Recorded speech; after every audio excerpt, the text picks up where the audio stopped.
Hey, good morning, everybody. It's Ia Patsy, and I'm just here. I want to do a twin flame reading. I'm going to do so this morning.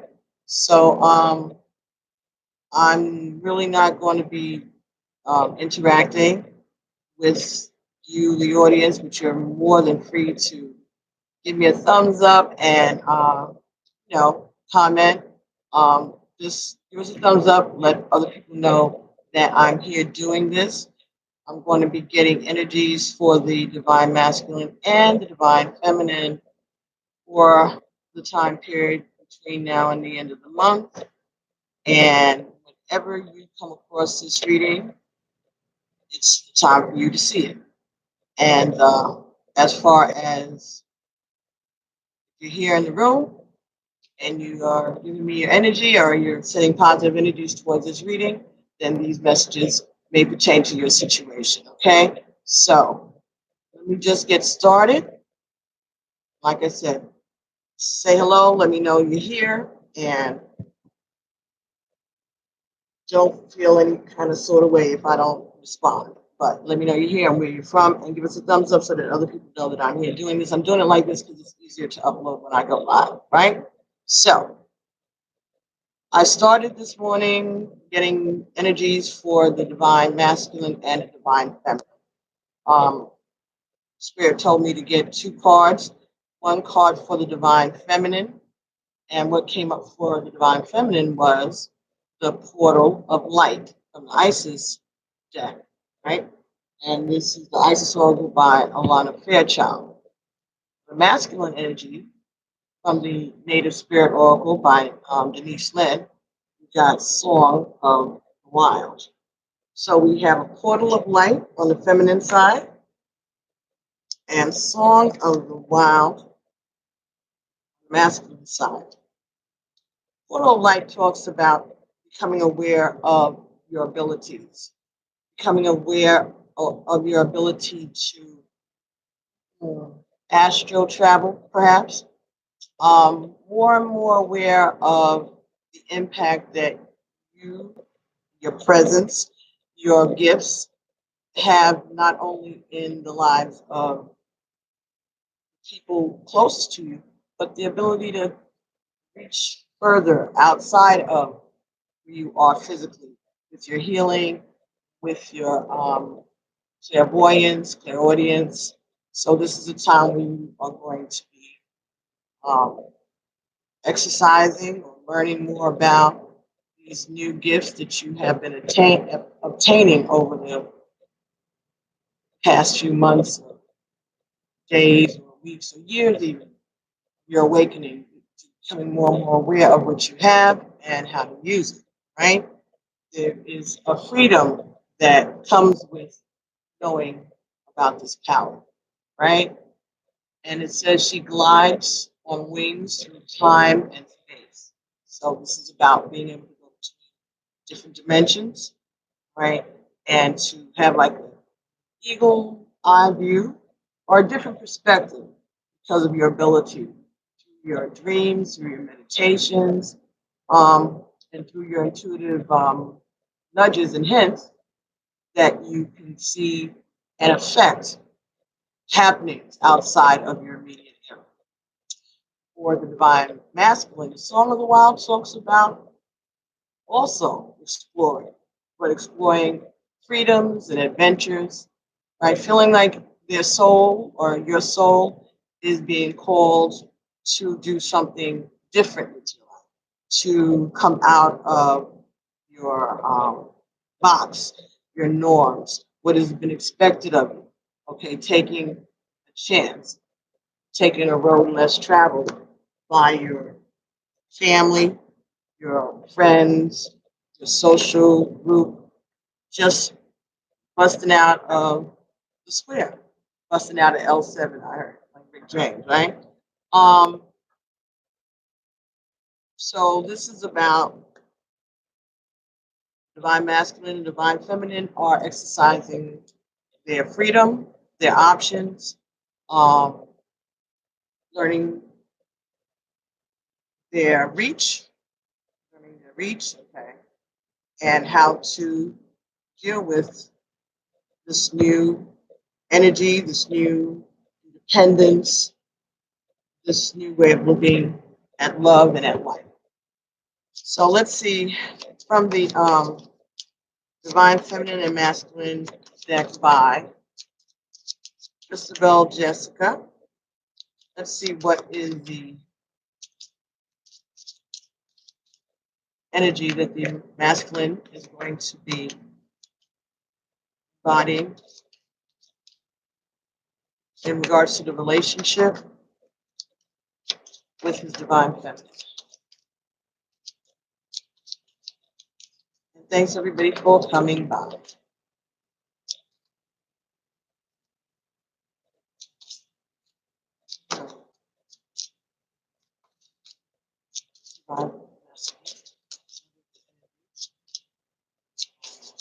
Okay. And okay. Top 5, God of wisdom. Number 4.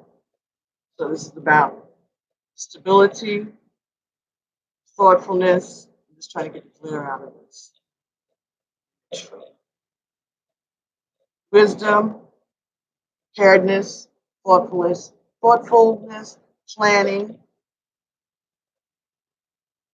learning from previous mistakes, learning from previous experiences.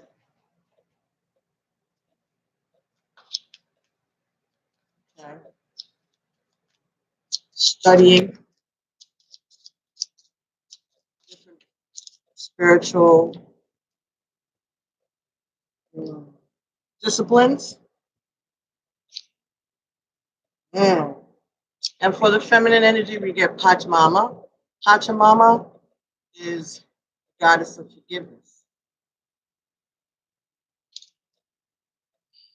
Number 8, Pachamama, the goddess of forgiveness. So we have wisdom on the male side, on the masculine side. It could be male or female physically, but it's the energy. So wisdom, and on the feminine side, forgiveness.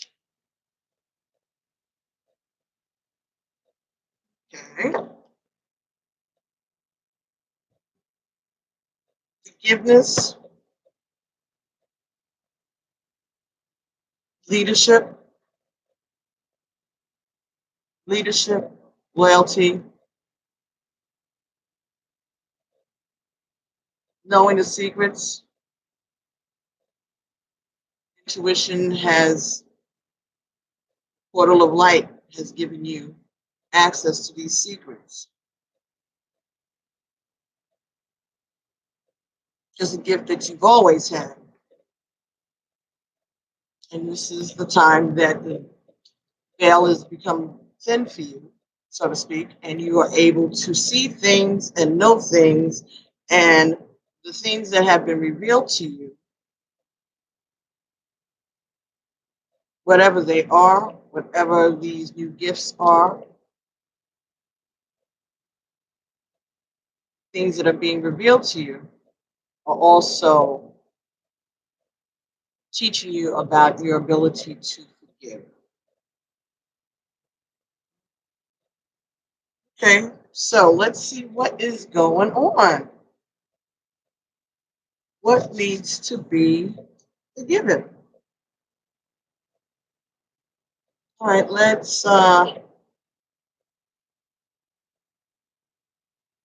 see what we can get from. Okay. Child sexual magic.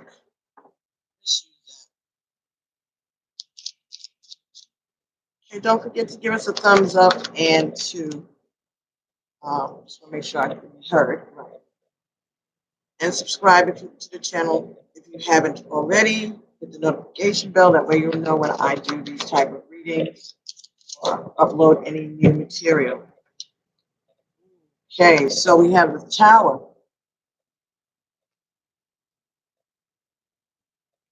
Tower moment, some change, some revelation of some betrayal. Okay, perhaps some unexpected happening, something that was unexpected but needed, some divine intervention.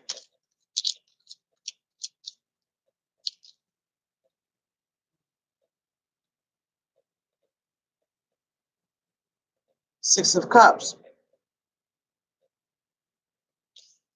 something from the past changed, causing some kind of regret.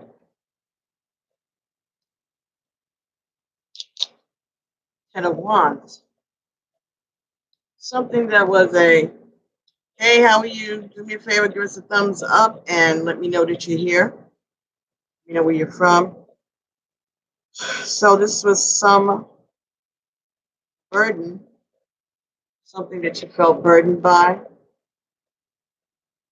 This came in the reverse. So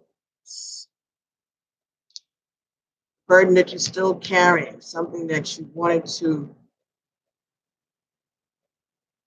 put to rest, something that you wanted to put away or get rid of, maybe remembrances,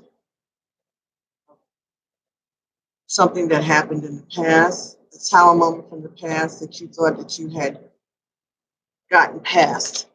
Okay, so that's the forgiveness problem. Tower moment that may have happened in the past that you thought that you had gotten over. Hey, Rebecca. Hey, Cappy, how are you? Capricorn in the house. Very good. Eight of Pentacles.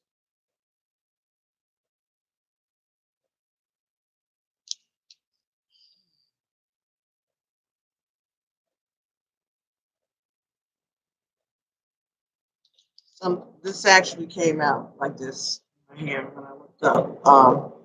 Hey, Rebecca, what's going on? So something isn't working anymore. You're trying to, okay, you saw the things that had, something that had happened in the past, some change, some upset, some tower moment of the past that you thought that you had gotten over, that you had gotten past.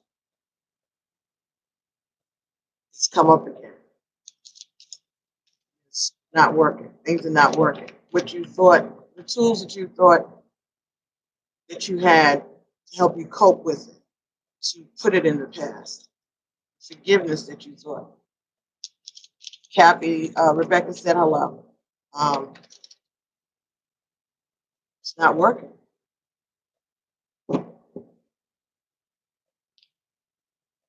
Two of Pentacles. Feel like things are going on behind your back. You don't know what's happening. You're feeling uneasy. Like you need to protect yourself from re-experiencing this past hurt. So you're protecting yourself from a past hurt. It may or may not have been inflicted by masculine or your partner right now. So you're feeling like a little paranoid because something has triggered you to rest, to this, to remembering this tower moment that you thought that you had released yourself from. Why are tarot cards showing me as heartbroken today when I'm not? Because energies travel, energies change. And it doesn't have to be you, it could be someone around you, okay? Or it could be your subconscious, all right? Maybe you were heartbroken last week, or maybe it's telling you that you're going to be heartbroken next week or next month. The 10 of Pentacles and the 7 of Cups both fell out together. 7 of Cups. Lots of choices, options.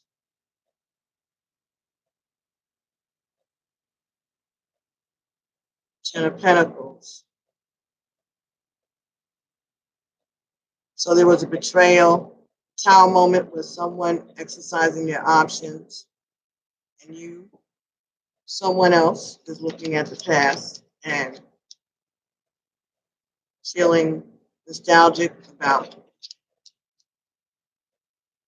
what they had thought was their happy ending, was their stability.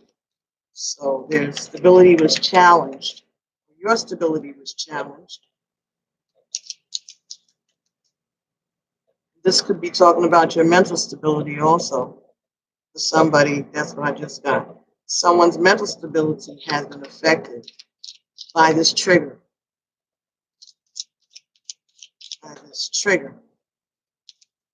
Because someone is exercising their options and is triggering other partner. And they're being nostalgic about things in the past and how this person or this type of event caused them to feel paranoid. They weren't able to work.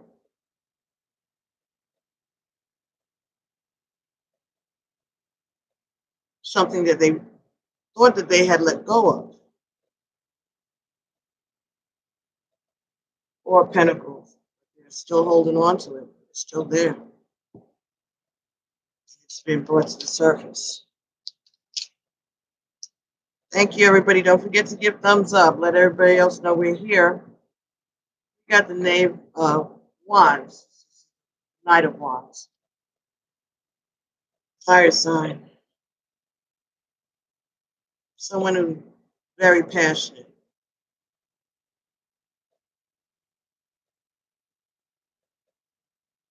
That you wanted to hold on to. Or a passion that you tried to hold on to.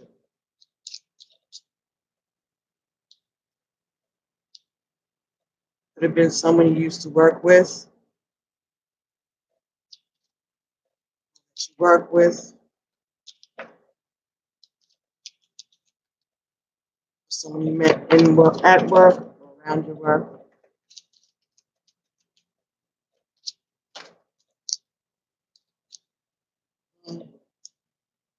Knight of Wands. Yeah. May have been a secret relationship. Very passionate secret relationship. Something that you weren't able to talk about, but you got swept away.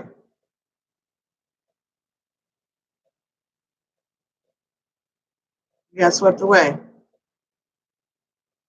And now you're feeling paranoid. Because this has happened to you before. You've had this, you feel like this is going to fall apart. Eight of Swords on the bottom. Feel like you're stuck, what are there things going on in the back that are trying to keep you stuck? Or people are being insincere. You're being controlled, someone's trying to control you. Manipulate. So you're feeling that, or one of the partners is feeling that.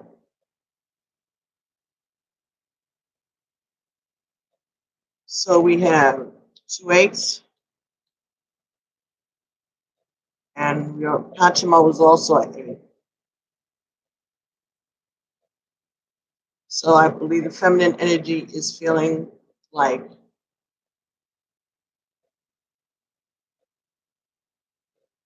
they have some, there's some paranoia about some backstabbing or some deceitfulness that needs to be forgiven. It's something that's been going on for a long time. Something that isn't working anymore. Something that isn't working anymore.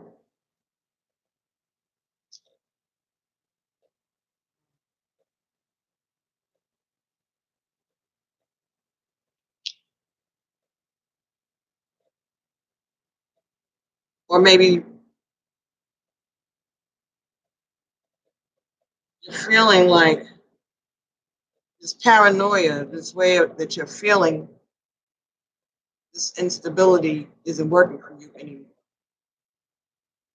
Silence, inability to express yourself isn't working for you anymore.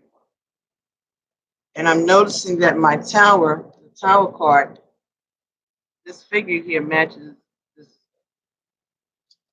god of wisdom, Thoth. So maybe this is saying that masculine is very aware of hurt, very aware of what you're going through or what you have experienced or what is triggering you. And he knows that you've been triggered, and perhaps he's trying to find out more about it. Maybe he's doing some research to see if he could help you, what it is that he can do to make things right for you, because he knows that you are hurt and you've been triggered by either something he's done in the past or in the present, or someone around you has set you off, basically, and he wants to fix it. Hi, Javella, how are you? Yeah, change is welcome, isn't it? I say, each new day brings opportunity for change, right? So let's just keep that in mind. No, it hasn't been easy. Feeling blessed today too, Javella. Amen. I say, feeling very blessed today. And you just gotta take it one day at a time. Even if you're withdrawing from the relationship, one day at a time. Don't push yourself. You didn't get there overnight, and you're not going to get away. You're not going to change your feelings about it. So, wisdom of the divine masculine. He knows that something is bothering his divine feminine. So let's see what he's got to say. I'm going to get some cards from the Mystic Moon Oracles by Mystic Moon. She has a YouTube channel. Her name is Angela. So you can see a Mystic Moon Tarot. She has a variety of different cards. I'm going to use the four that I have today. So let's see what we're going to get. What is the divine masculine?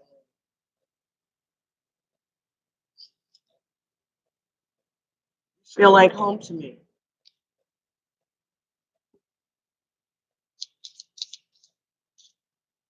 So very familiar, very comfortable. You, the divine feminine and the divine masculine, feel very comfortable with one another. I still love you. Are there family members still using black magic on us? Yes. Everybody's, all of them. That's part of what's happening right now. Remember, as we awaken, darkness awakens too. They get stronger, so that's why we have to work together and help protect each other. Who is coming to love me? Hi, Rob. How are you? Robo. Hi, Robo. Who is coming to me in love, babe? I don't know. I'm not doing personal readings right now. I'm just trying to get this divine masculine, divine feminine reading. Somebody wanted it. They would bother me all night about it. His personality. Okay. Feel like home to me, I still love you. So I'm thinking that this is mutual. You feel familiar with one another. Still love each other despite all whatever's going on. I'm sorry I couldn't do right by you.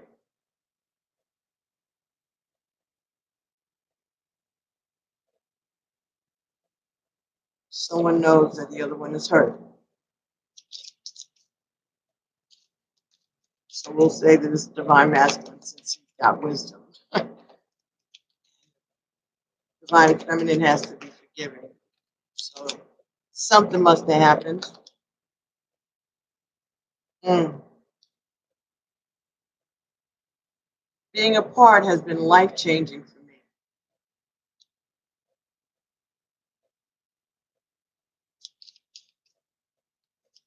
Husband left the marriage and is up in the air still. Takes time. Sometimes people just have to go to their corners.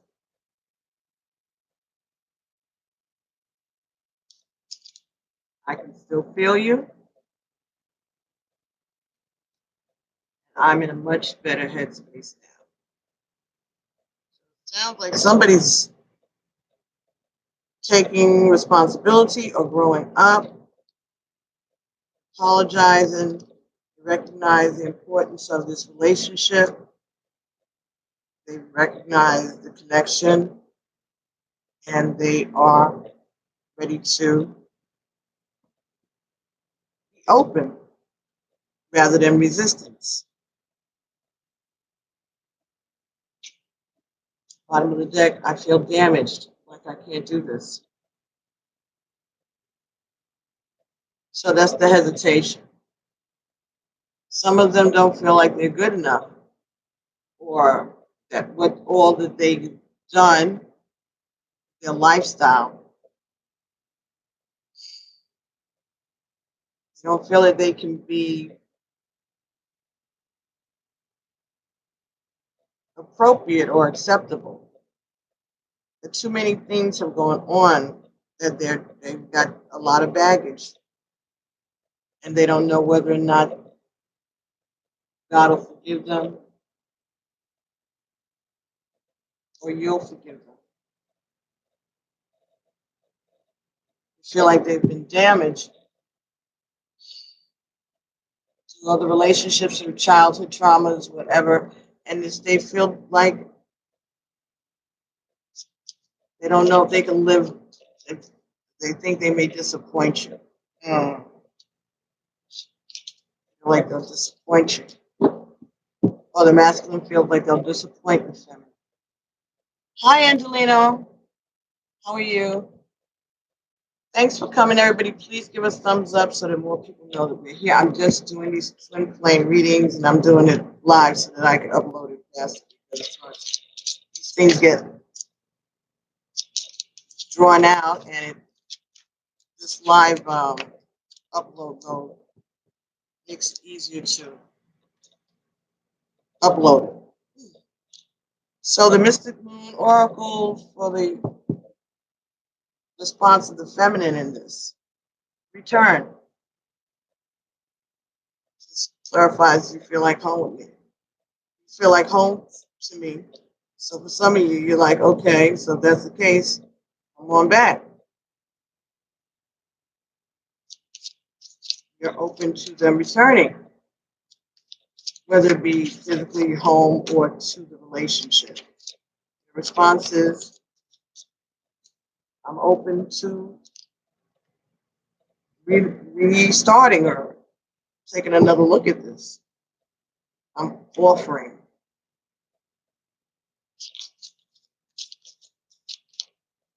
Miss me? Turn these two cards fell out together. Interesting. Victim and numbing. And that fell on top of I still love you. I guess my feminine is saying that I'm hurt. I feel like I've been victimized and I'm numb.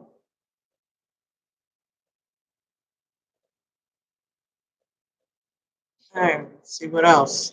Sorry, I couldn't do right by you.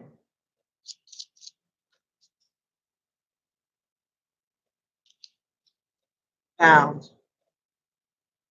So you may feel someone had addictions, someone had another commitment that they refused to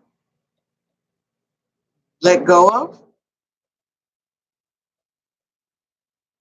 or you feel bound to this relationship and you're having a hard time letting go.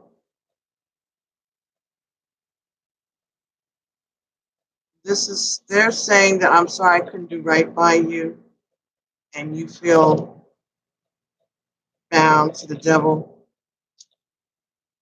They were bound to the devil, so they may have had some addictions or some habits, some codependent relationship or commitment that they weren't able to walk away from. They weren't at the time, or they aren't willing to. Being apart has been life changing for me. Message from him. It can be male or female, and you can change positions as you see fit because we all have divine masculine and feminine traits that we use at different times.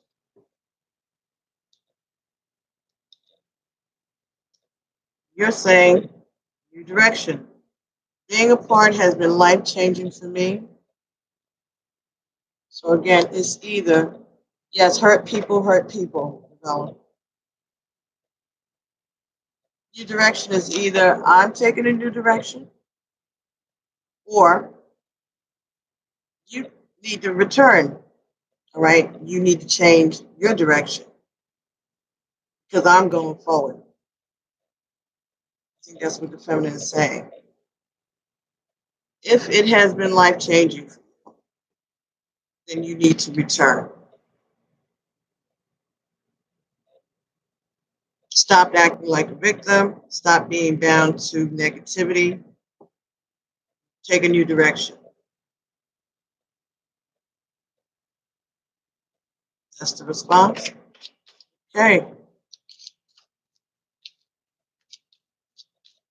Thank you very much. Don't forget to give us a thumbs up.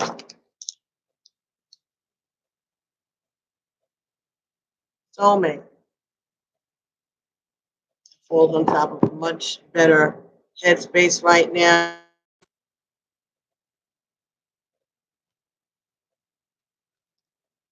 And I can still feel you. And your answer is, of course you can. I'm your soulmate.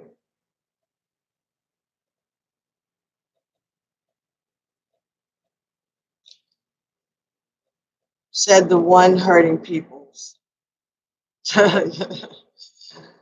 He needs to grow up. Yeah.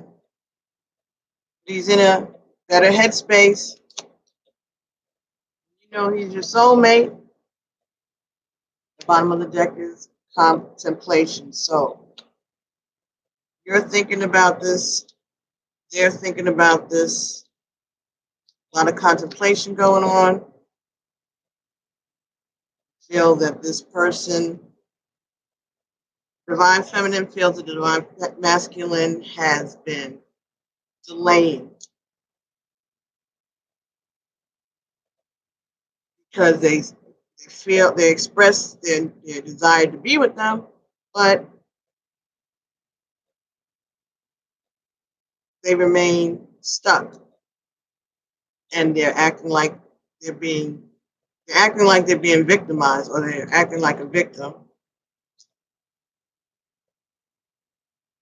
because they refuse to release some past negative associations or behaviors.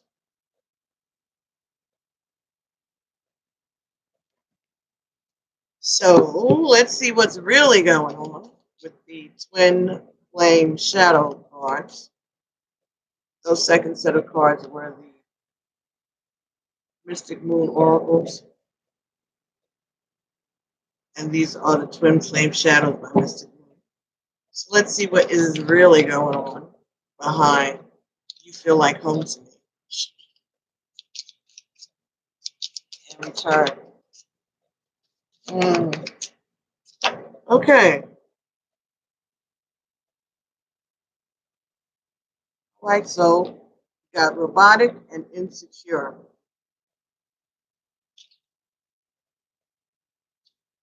Feel like these are excuses to hide their insecurity,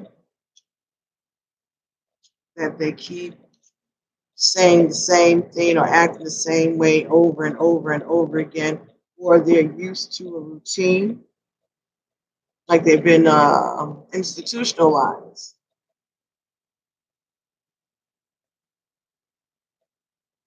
Or this is a pattern. This is a pattern because of insecurity. Could be insecurity on both your parts. Maybe this is a pattern in this relationship and it's due to insecurity. That's it. Growing older is hard to do. I'll say it sure is. That's part of the problem. People are growing older, time is passing, and time is wasting. That's how we feel because of our human nature, even though we know that time is happening in divine timing, and everything is there's no wasted time, it's all learning time.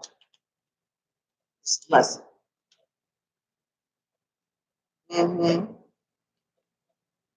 Cold fell on top of victim and numbing.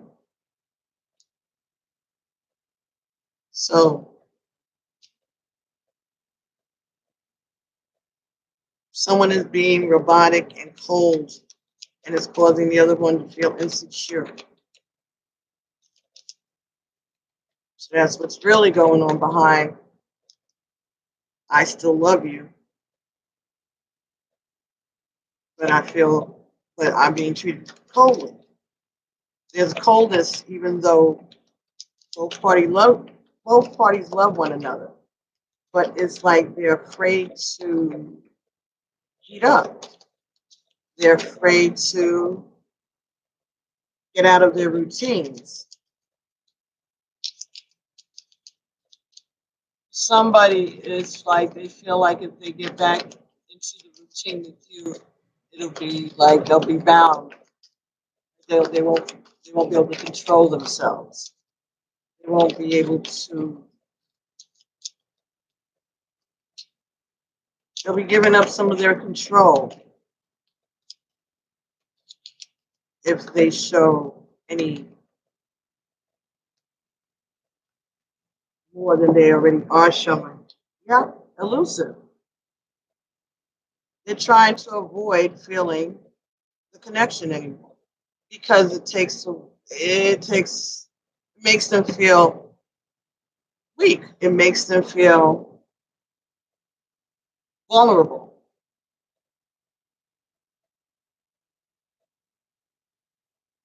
You're no victim, right? Yes, he has control over himself, and we all have options. Yes, they care what their family and friends say.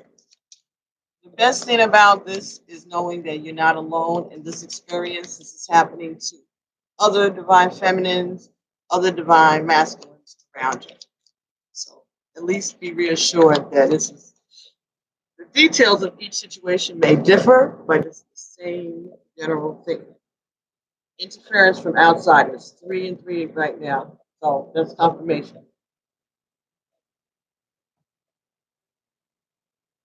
Interference of outside entities may not be third parties as far as romantic, but it's family, friends, that type of thing. It's not even work.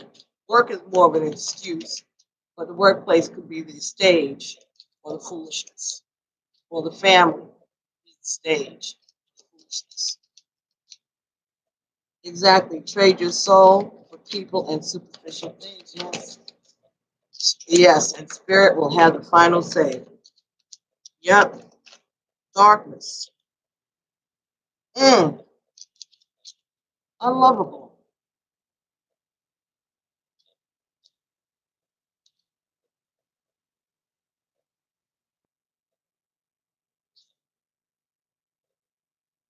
Yeah. This falls on top of new direction and unlovable. Unlovable quality. Yeah, maybe the feeling that you're having is that you need to take a new direction because this relationship is making you feel unworthy, unlovable. And this time apart has been life changing for you also. Because you see that things are not working. Like I said, 8 of Pentacles in reverse, things aren't working. As much passion as there is between you, being away from them, being in separation has changed you, and you're wanting to take a new direction because you're feeling like you're not being loved.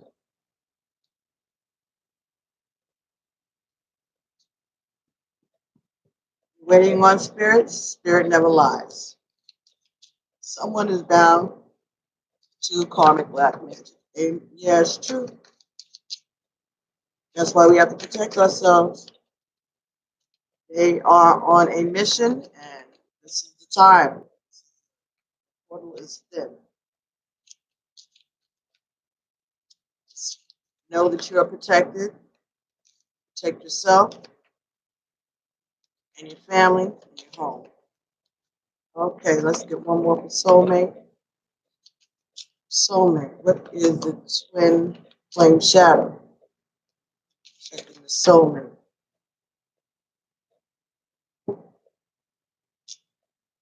So we have fixated, soulmate. So someone is obsessed.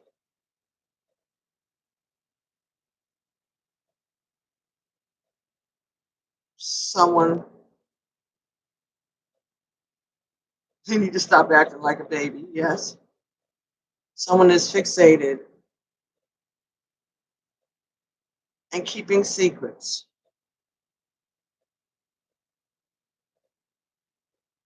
So it could be addictions, could be karmic situation, could be playing into their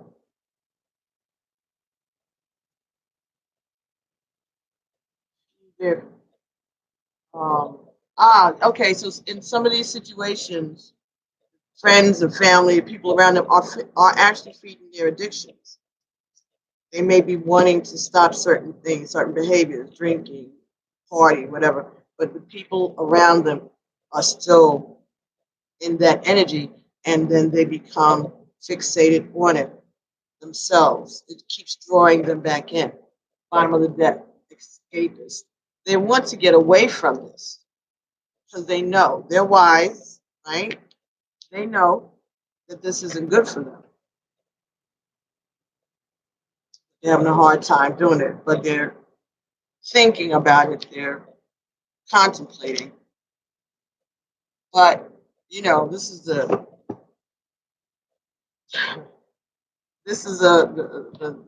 harder team. This group of divine counterparts are having a really hard time. He's trying to have his cake and eat it too. Sure, like most people, most men, especially when they start to get to this the middle age. Those of you who are dealing with people going through that midlife crisis and an awakening at the same time. Yes, he was a rebel all the other time. Now he's stuck. Yeah, yeah, because they wasn't really a rebel. They was just playing. They wanted to fit in with the other boys. They thought that they were cool, but they're really not. And this relationship is showing them just how uncool they really are. 60-year-old man. Yeah, I'm telling you, they're going through their midlife crisis, and they're feeling insecure, cold. All right, looking back at their past, maybe some of them are having sexual, performance issues.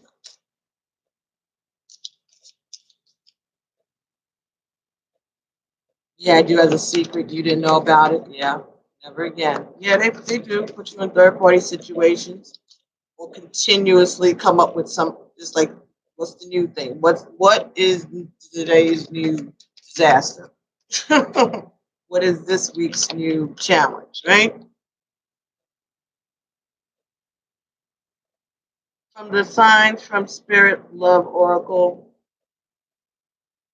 loyalty, Swan. So there'll be growth. This is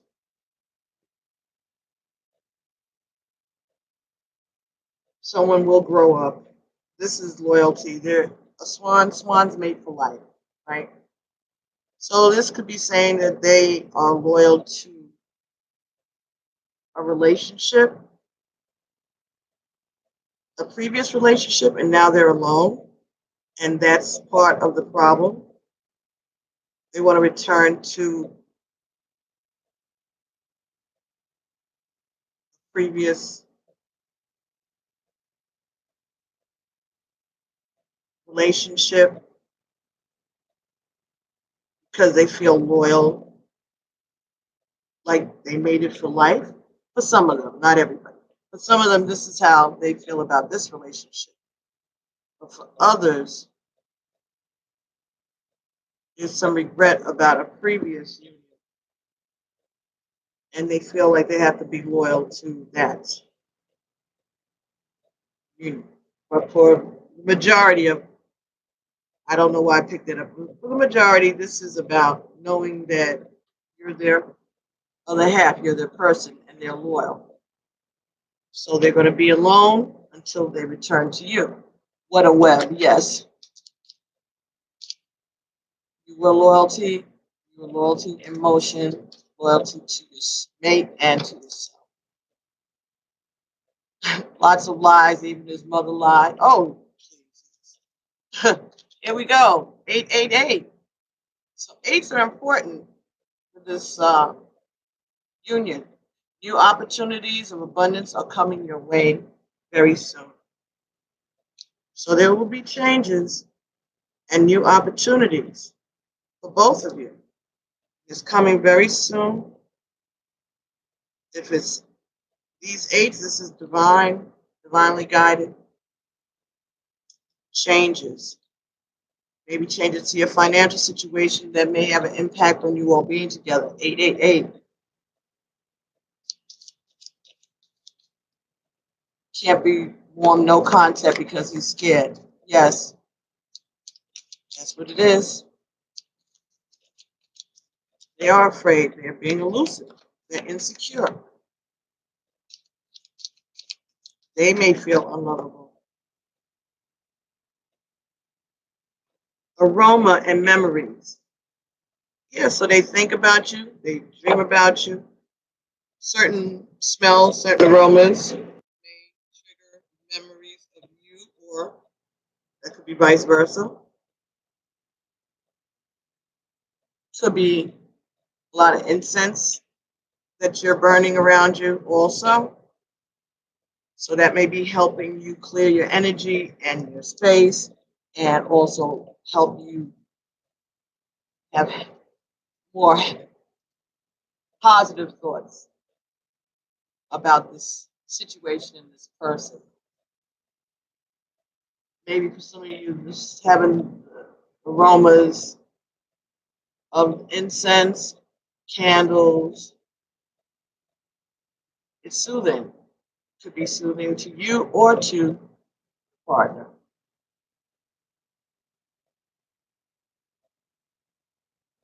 I have him inside. I know he hears me thinking, well, if you're connected, they hear you. When you think of them, they think of you also. Or you think of them because they were thinking of you. And you have to say yes. Also, what is this? Palo Santo. You can burn Palo Santo or you can get the spray. That's very helpful also. Protecting and cleansing and lifting the energy and protection of the ancestors. Keep some Florida water around And you can always just splash it in your area on your neck, hands. That is also protection from the ancestors. Clear the energy if you're DM or your partner, whoever comes over, visits, whatever, sage after they leave. Take salt baths, sage the area. Take your spiritual baths after they leave. It's not that they're, you don't know. You have to protect yourself anyway. Even you don't know what energy they're bringing to you that they may not be aware of because it could be sent by some negative family member or friend. Something that would be activated once you came into presence with one another. You ain't got nothing to do. Okay. Yeah, 111. Manifestation. You are a magical creator. Your thoughts are beginning to manifest. So, your forgiveness, wisdom, and your focus on abundance and opportunity to change the situation is working. Yes, 111. You have your ancestor altar up? Absolutely. Ancestors, they see what's happening, but again, they need you to tell them directly that you need their help. Even though they're around you and they're protecting you all the time in situations that you want particular help, you have to let them know. Don't assume that they're just going to step in. They want to be asked. And if there's a particular ancestor that you feel that you want to invoke or get advice from, call that person's name directly. You're dealing with hundreds and hundreds and hundreds of people who are in your ancestral line, all the way back to the beginning of time. Folks you've never heard of, but they know you. And when you ask something, they all, it's like a conference. So if you want to speak to someone directly, you can do that. You can ask your ancestors, you can ask your team to go talk to his team too, you know. Because you all agreed to this, both lines agreed to it. Somebody ain't acting right. Your family to go step to his family. That was a scary looking card, was it? Oh, the fixated, yeah. There's no self-control. We talk daily. Oh, last card here. Cloud shapes, guardian angels. So when you're outside, look up in the sky. You will see messages from your guardian angels. They will reveal themselves in the clouds. That is the truth. Bottom, that's the key to unlock this. We're just talking about ancestors and protection, guardian angels. That's the key to unlock this thing.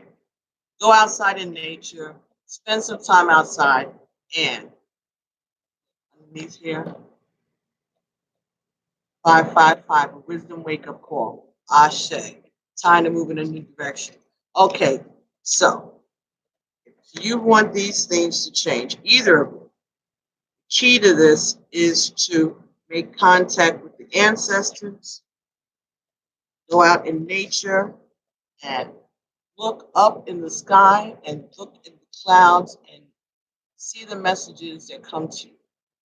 Carry a camera with you or a notebook or something and just write about the messages or the images that you get from the clouds.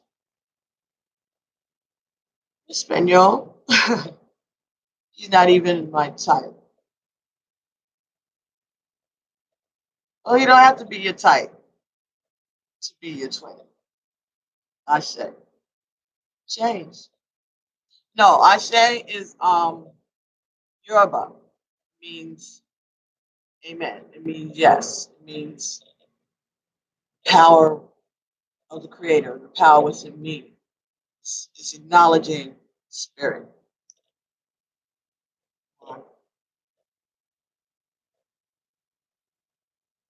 Change. You are a magical creator. That's what they're telling you. Ability to create abundance. This is the key. That's where your answer is going to come from. That's where your clues are going to come from, and that's where your advice about the direction that you should be taking in this relationship is going to come from clouds. So those of you who are watching this video, that's the message for you. Yes, baby. Amen. So let's see. What is this lesson about?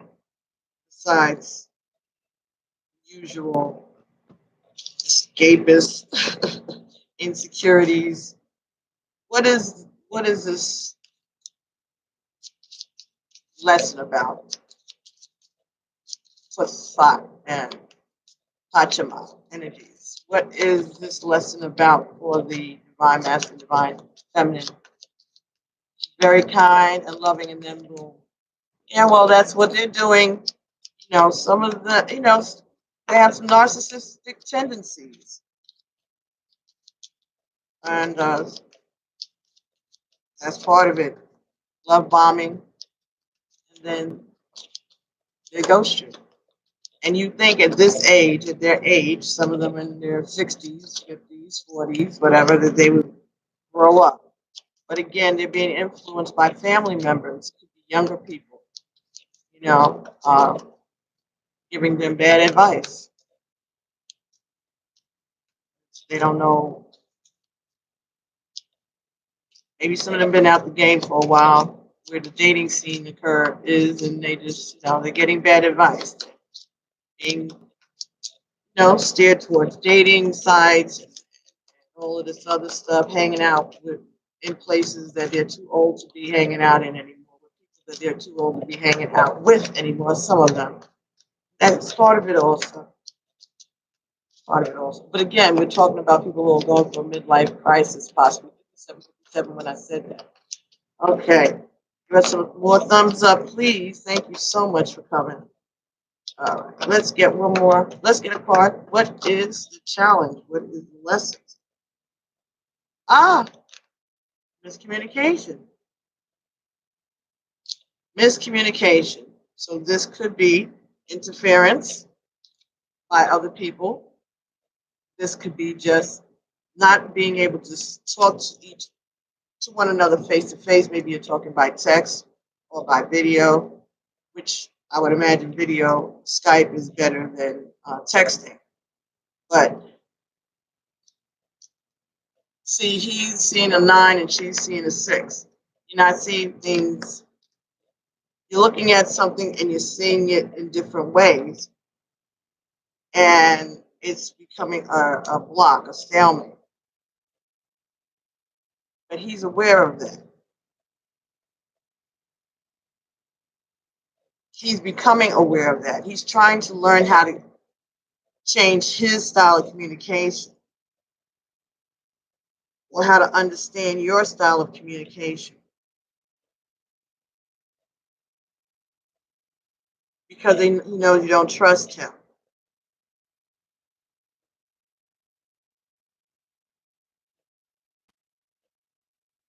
And the fact that you are showing forgiveness,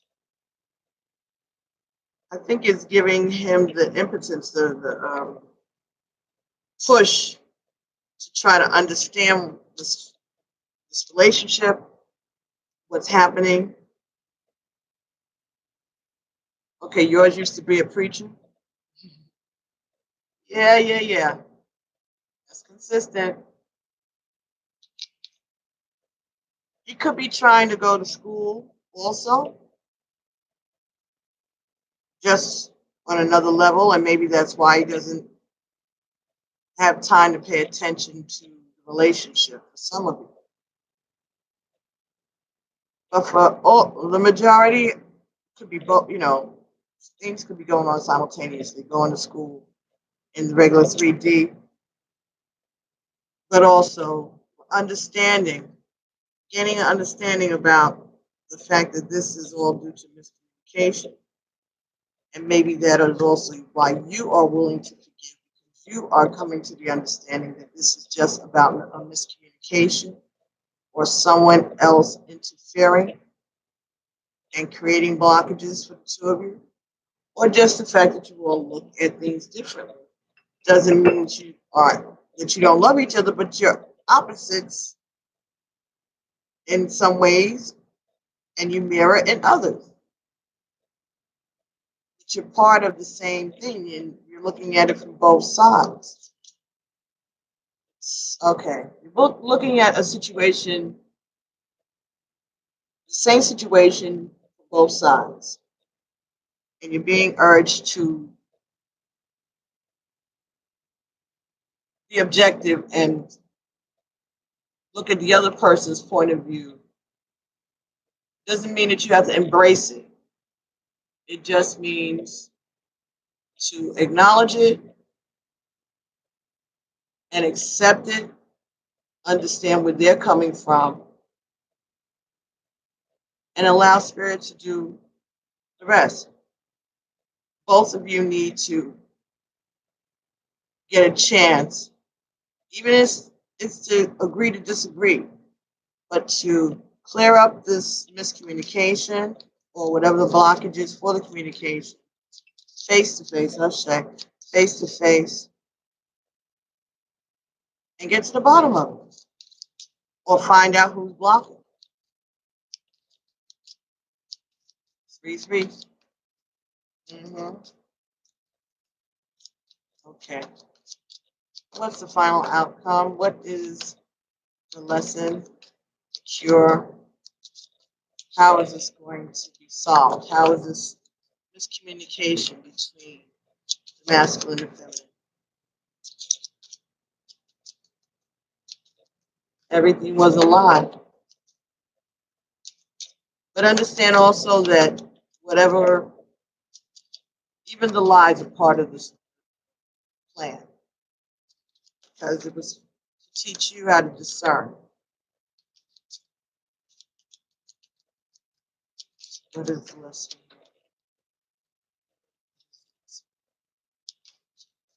Everything was a lie. Very hurtful. Absolutely is very hurtful. But like I said, look at it from a different perspective and say, you know what, he or she was just doing their part. They were just acting out. They're part of the script.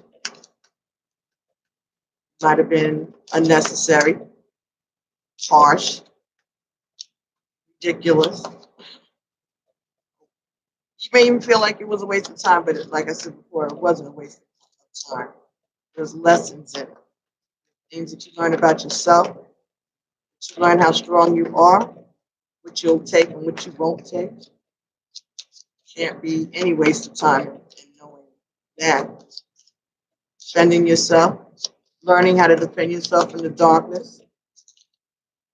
Here we go. Selfhood. Selfhood. Valuing you. Value, knowing your value doesn't mean that you can't be in a relationship, but knowing who you are. And that 8 is exactly the same 8. So, Divine Feminine, this is you forgiving yourself. Forgiving yourself. Because you've learned so much. Okay? Through this lesson, through this situation. You learn how to stand up for yourself, how to make sure that your needs, your voice is heard, and your needs are attended to. Clearing up any miscommunications that could be verbal or signals that you may have given out to make somebody think that it was all right to treat you this way. That's all you.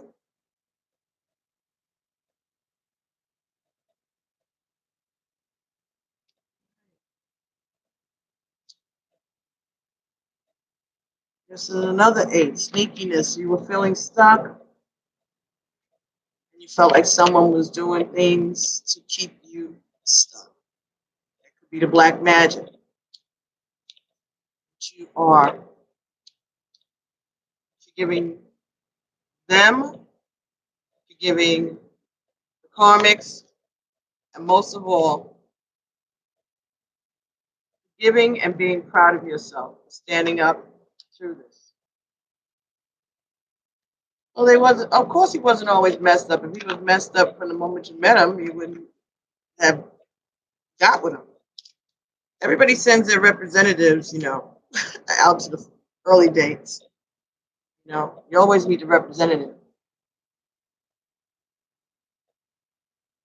Very different now. He needs to owe me for his foolishness, and he's lost twice. Exactly. And that's it. Some of you, they believe that you are the same person that they left or that they abused before. Now they're back to try to see if you're going to go for it again. And you're not. Giving yourself or allowing yourself to get involved. You understand that your loyalty is to God and to yourself. And he is getting wise to that too. That's the wisdom. That's the lesson for him. That he's seeing who you are. And the role that he played in this situation. He's learning his lessons. And he wants to. Thank you. Please give us thumbs up. Thanks for joining. Let me know who you are. Thank you all for hanging out while I do this. Somebody wanted this message. So there's an understanding during this time, portal of light. 8/8, August 8th, Lionsgate. Portal was opened, and Pisces moon on the 13th of September. That was a Friday. That affected a lot of these relationships. Wanting to be part of a clique for fake self-confidence, being sued, being used for money. Yeah, yes, understand it's horrible and it's ridiculous and it's hurtful to watch, but there's a whole bunch of us that are dealing with the exact same type of energy. We're dealing with a lot of Peter Pan energies, people who don't want to grow up, Cancers, Tauruses, maybe. People like to stay home, stay close to what they know. So not ready to broaden their horizons. But they got the song of the wild, so I'm thinking what they're doing, where did that come from? What they're doing is out there spreading their wings, testing their boundaries, testing you.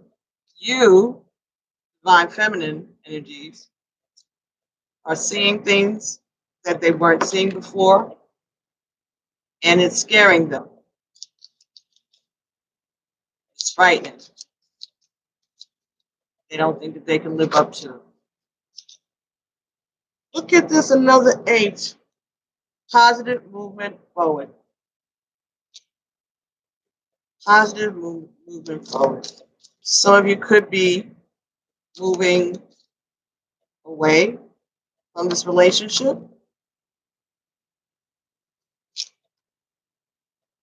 to a brighter future.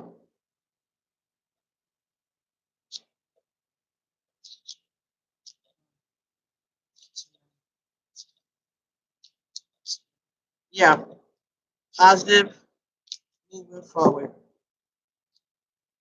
This could be the relationship is going to start taking a positive movement forward because you're standing your ground. You're forgiving the situation, you're forgiving them, and you're also forgiving yourself. You understand what's happening. You have a higher understanding of what's happening. And you are setting your intentions to move forward positively. Yeah, some people feel like they have to buy people, you know. Everybody wants to come around, and if the drinks is on him, how often are they treating him to drinks? But he's so busy partaking, he doesn't even realize it until he gets his bank statement at the end of the month. Fertility. Some of you, there will be, it could be a pregnancy, could be pregnancy around you, could be a pregnancy around them, something growing, some new ideas.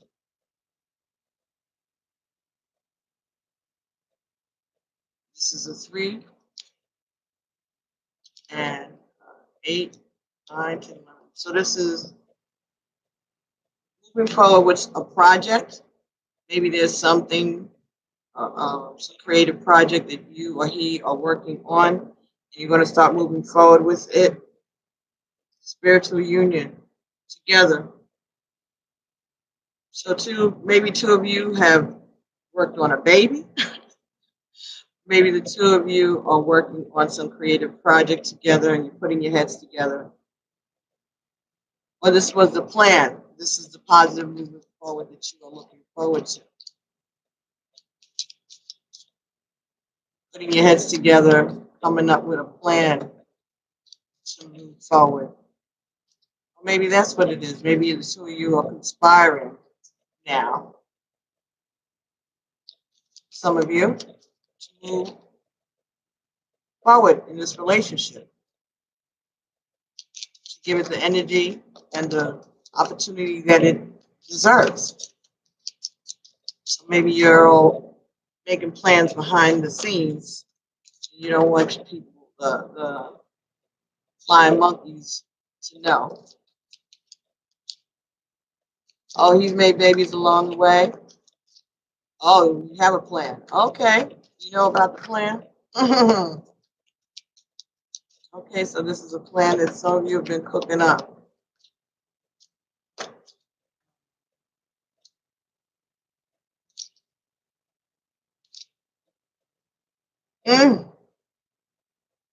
Well, you get triumphant success and material and spiritual prosperity. Oh, shit. Okay. So,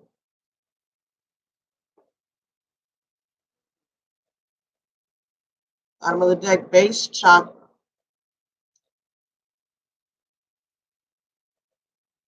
So, this is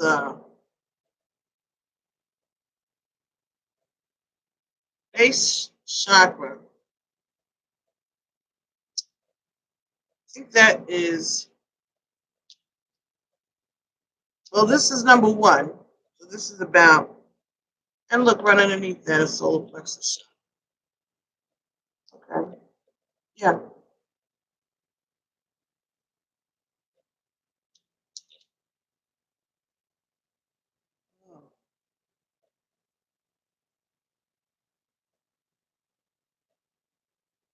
Chakras have their own section.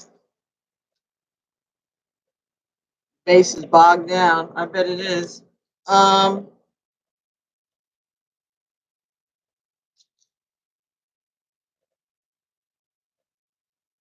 So again, this could be an earth sign that you're dealing with. And the key words for the base chakra is I am.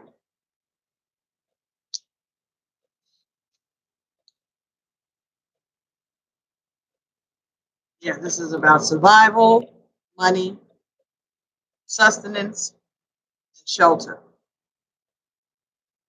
So that's the plan, to get somewhere safe.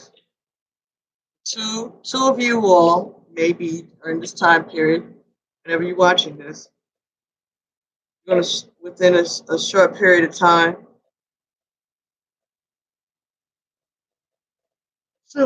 excuse me, I'm sorry.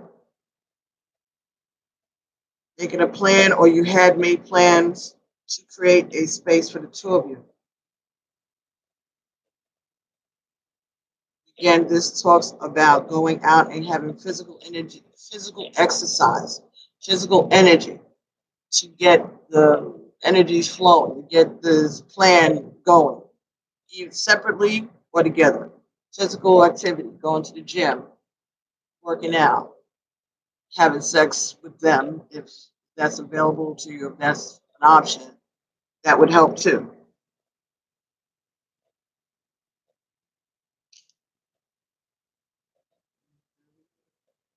Solar plexus, fire. Some of you are fire signs or maybe dealing with a fire sign. This is also, both of these deal with the adrenal gland.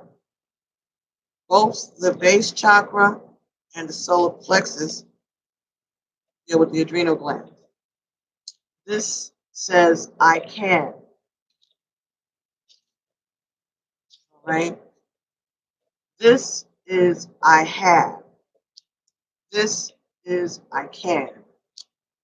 So maybe he or one of you are working on getting things organized, and the other one saying, I can join you on that. I can work with you.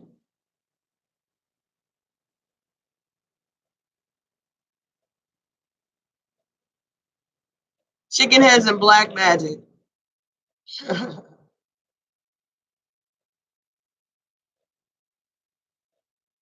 You have a new playlist? Sex with my husband who runs around town.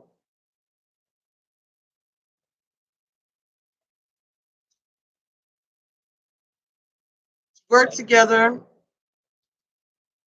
You will be working together to come up with a plan to clear up this blockage, this miscommunication, create a safe space for the both of you, or at least a safe space for this relationship to grow, to continue to prosper, to heal, as long as you remember, take care of your needs. Okay? Don't take, you can forgive someone, you can forgive, but you can also be strong, wise, right? You don't have to let them know all that you know. Some things you can just keep between you and the Creator. Right? But be proud of yourself and be good to yourself forever. Condoms forever. Women are stronger, in my opinion. Well, we all have our strengths. Women are strong because we just are. But we are all strong in different ways. Okay, so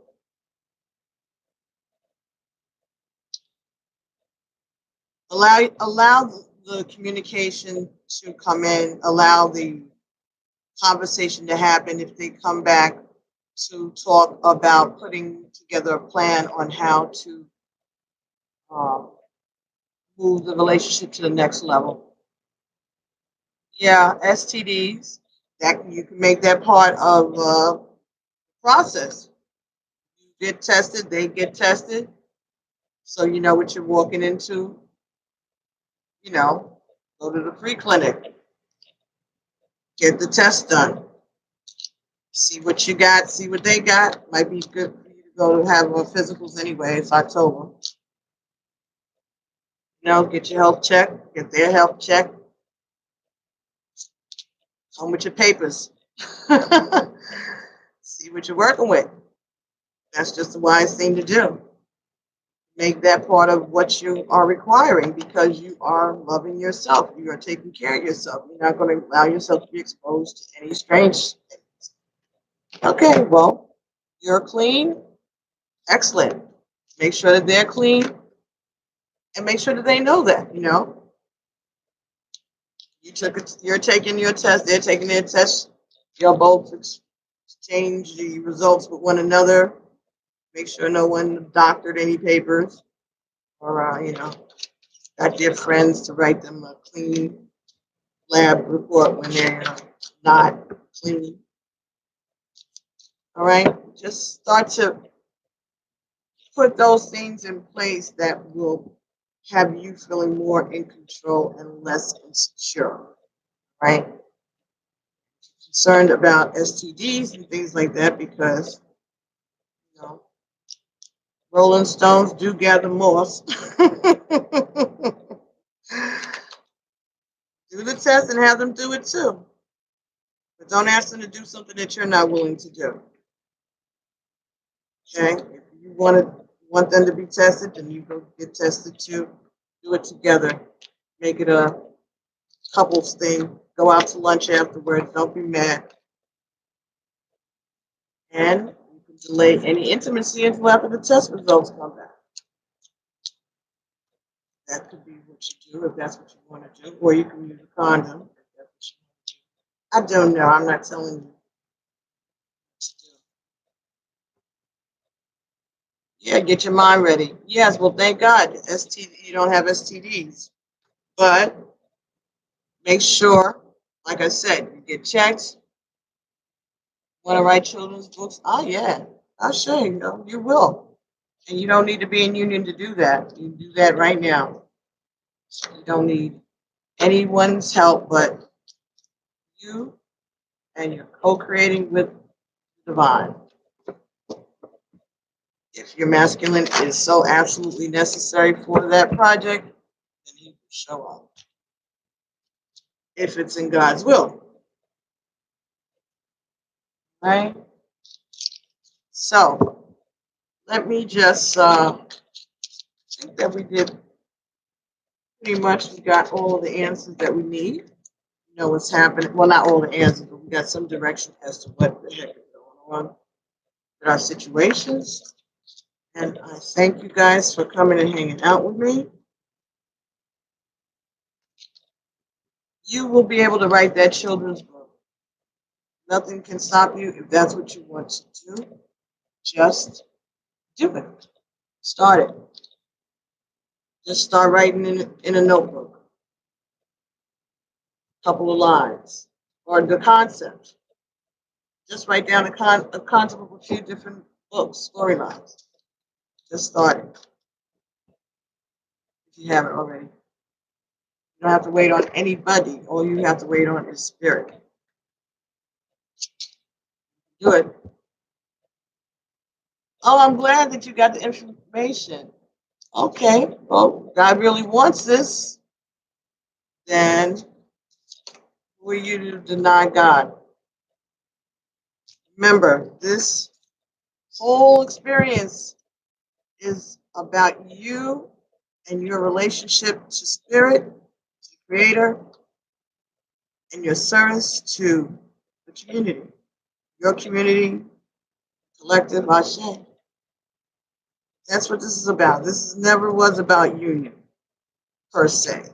Some people will get into union, some people won't. Some people get into union and break up and blah, blah, blah. Some people you'll never get into physical living together union. But that person is always your soulmate, your twin flame. They'll get it right in this life, or you'll get it right the next time, if there is a next time. But there's a lesson. Virgo, to be exact, yeah, earth sign, yeah. Spirit is the leader. This is about your relationship with God. This is about their relationship with God. You have no control over that. Everybody has their own personal path, their own personal journey. And if they've gotten the same information that you have and they have made a different choice, that's a different choice. Now, I know that that's frustrating Because at this point, you're like, God damn, I do not want to do this again with this person in another life. Please help me, Jesus, right? Well, don't seem to go like that. It's going to be whatever it has to be. Whatever it has to be. But I'm sure that at some point, if someone is being that reluctant or resistant, there may have to be adjustments, but it's not going to be adjustments made by us. Adjustments made by the Creator. Just watch God be God. So just watch God be God. If it's important for this to happen, for the betterment of the community, it'll happen. It'll happen. But whatever happens, you're protected. You're not getting back together. This is it. Okay, so what you doing on here looking at these tarot readings at? Go on, girl. Leave it alone. If you're not going to do it again, stop withdrawing from it. Stop getting readings. Stop looking at readings. You're going to listen to Spirit and be done, right? Well, you can listen to Spirit and be done. You don't have to be watching YouTube videos or tarot readings. That's part of being done. Withdrawing from being curious about what's going on with them. It takes a while. It's not easy at all. Not at all. It didn't take you a minute to get here, and it's not going to take you a minute to get out of it. Spirit said forgive, then forgive. But you don't have to accept them back. How can you tell if chakras are blocked? Just clear them all. Then you don't have to worry about it. Try to make sure that you're sitting up straight, right? Focus on your breathing. Focus on each of the chakras. Do square breathing, mindful thoughts, mindfulness. Try to just focus on what's in front of you, not what's in the past and not what's present. I mean, in the future, just what's in the present. And visualize each of your chakras. Send cleansing and healing. Okay? So in other words, you don't have to zero in on a particular chakra. You can't tell which one is blocked. Just clear them all. The karmic did black manage to bind him with menstrual blood and feces. Oh, Jesus. Well, I don't know how you know that, but okay.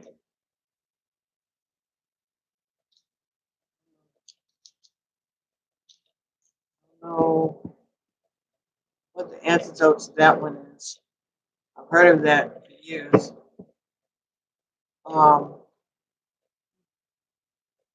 Hey, Lin.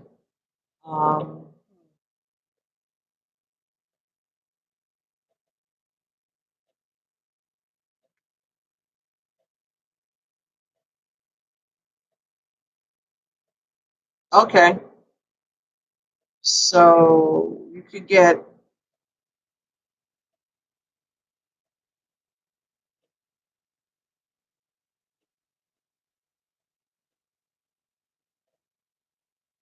just saying something about High John the Conqueror. Oil, candle. Okay, so you can get a High John the Conqueror's oil if you can, or a candle if you can from a Botanica. If you have those type of things near you, you might be able to find it online.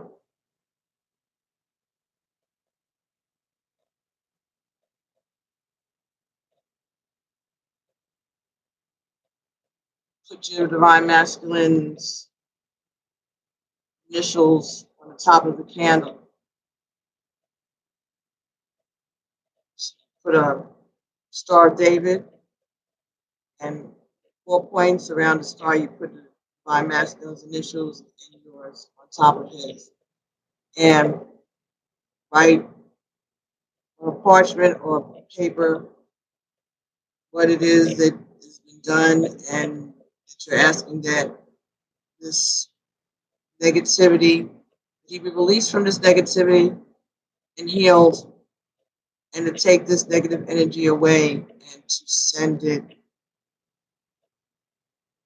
Don't even send it back to where it came from. Just send it just to dismiss this energy from this realm. It has no place here.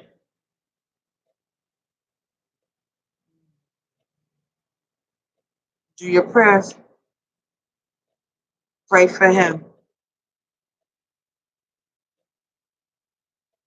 Don't want to do that, you can do a blue candle for health and clarity.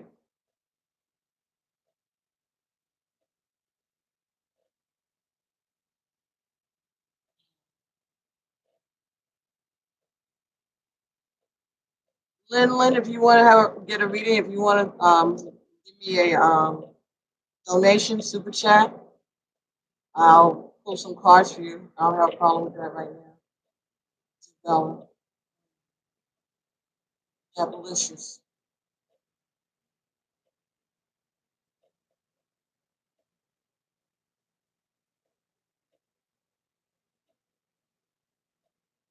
How did you find that out, Capalicious? How did you find that out? Or is it just your intuition is telling you that that's what went on? That really got my focus here.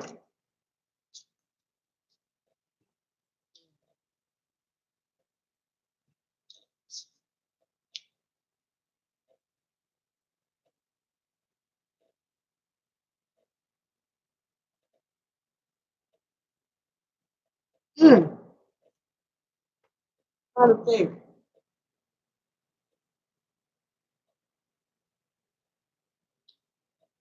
of what something like that. That's some deep black magic. But I've heard of women doing those type of things for a long time.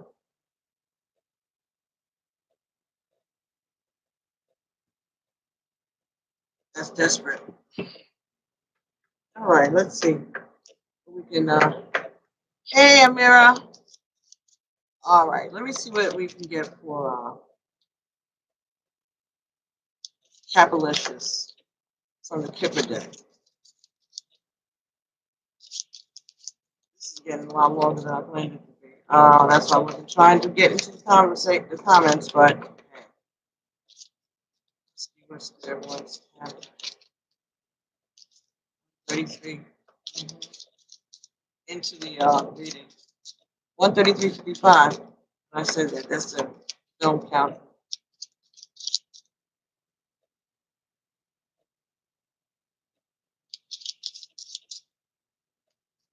Okay. Well, Jamaicans, everybody Haitians. Ooh. Wealthy man.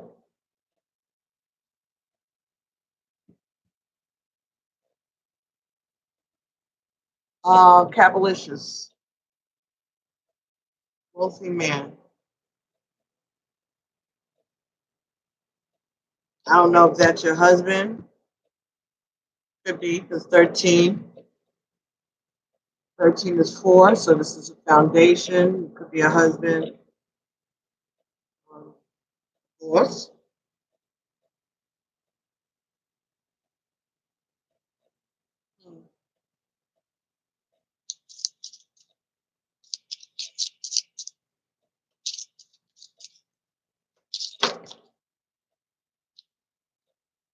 Change.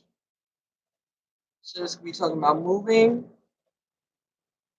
traveling, changing residences, moving. Person. Number 8.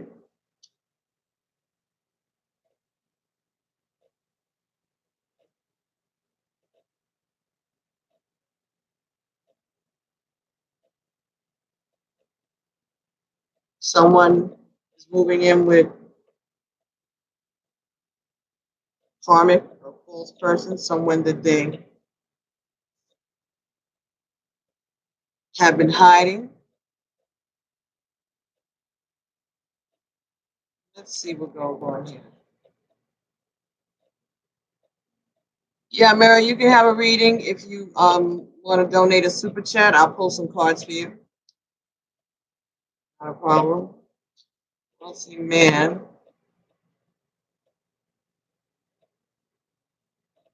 Someone who's successful. Okay, so it says if you get the false person card and the wealthy man card, be very careful about any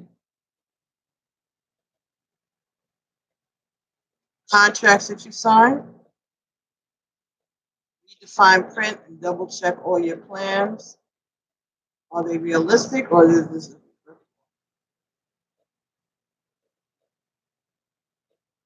could talk about someone who is arrogant also.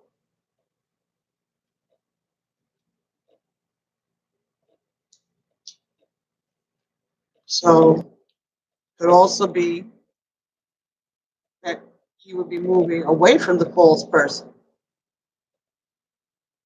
I don't know if that resonates with you. Okay, Amira, so anytime you're ready, you put somebody on the super chat and we can get going for you. Just after you make the donation, anybody, after you make the donation, just write what your question is and we can get going with that. Okay, let's see what else. Okay, a gift, 17.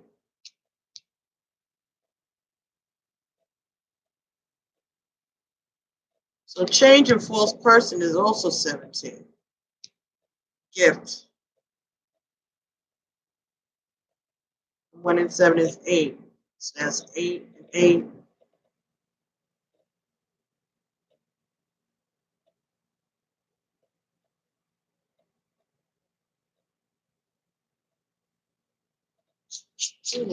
Okay, well, somebody, maybe for somebody, this is a surprise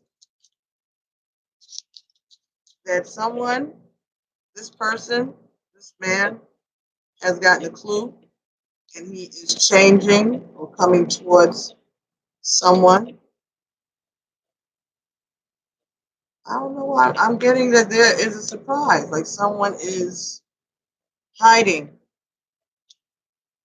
a surprise. Maybe you go into a party. Yeah. 7, a message. Message, a gift. Someone who, or you're going to get a message about a false person, and that's a gift. It's going to change things about your relationship. This message about this false person who may be offering a gift. Things are going to change. Maybe you're going to buy a car, some of you, or some real estate, and it's a someone that you are dealing with. Maybe the person at the bank that you're dealing with is being dishonest about what they can do for you or what they said they could give you. So an offer maybe was incorrect, false.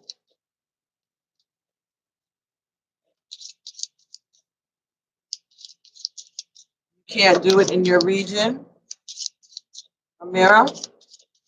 Okay.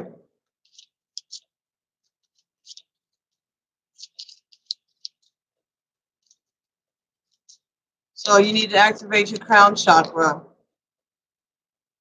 Again, going out in nature.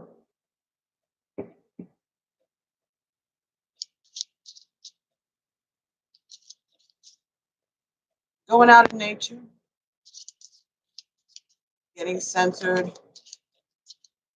Take some spiritual baths, Epsom salt, lavender.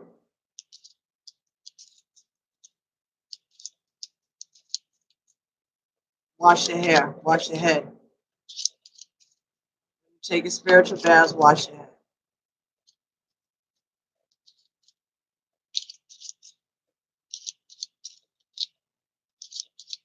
So there's a change. For some of you, there's a change. A wealthy man is going to move away from a false person. You may get a message about that. He's coming to give you a gift. Or for some of you, this is a surprise. Maybe you're going to go to a party and you're going to get a gift. Community. Yeah. Now, this could be talking about a family, right? But it could be talking about a community of people. Like I was saying, a family message.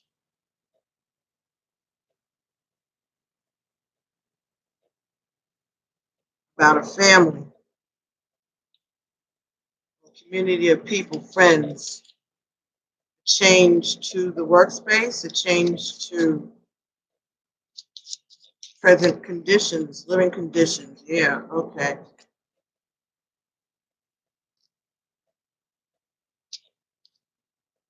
Courtship. Mature man falls on top of false person. 38, tall and neighbor falls on top of gifts. Okay.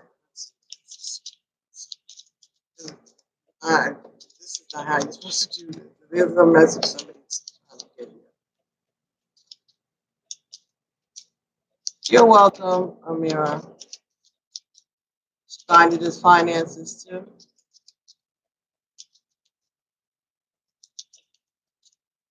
Oh, you found it out. Oh, a tarot reading that you got on Friday the 11th. You mean Friday the 13th. Last month. It's Friday the 13th. And October, we're only on the 10th. Distant Horizons, 36. Adjudication. All right, so you may get a message that someone has moved away. Someone who's retired and moved away. Mature man. They weren't telling you. It was a secret. Okay. All right. Here we go. Some of you.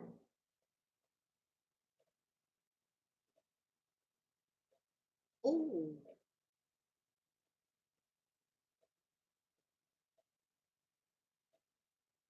Okay. You fell on top of a false person. And they say here, the card, this person could be a very challenging figure. Older gentleman, maybe very studious. You may have met him in the library. You could have met him at church. You could have met him maybe an executive, authority figure, or a male relative, or uncle, or grandfather, stepfather, father, father-in-law, godfather.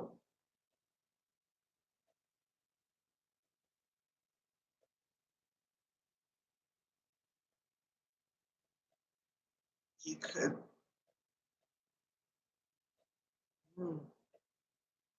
I'm so sick of this. That is what it is.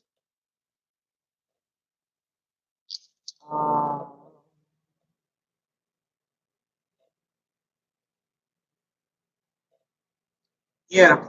All right. So if the mature man, the wealthy man comes out next near the false person and the mature man, for some people, this is about a same-sex relationship that has been kept secret.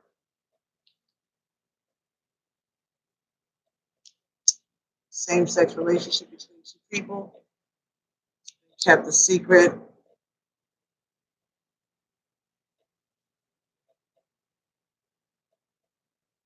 Someone that they work with,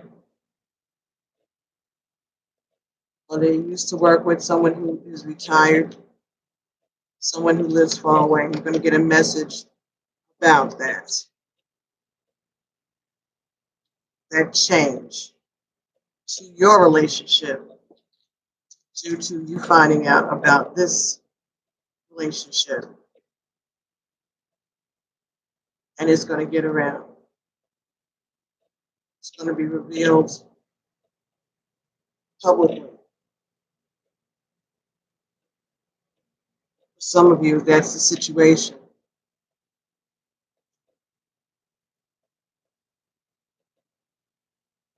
Not everybody, but for some people, that's going to hit you, right? You'll know if that's for you. Use your intuition, ask your ancestors. There may be a secret relationship that uh, some masculine entity is changing the way they see themselves, the way the community sees them.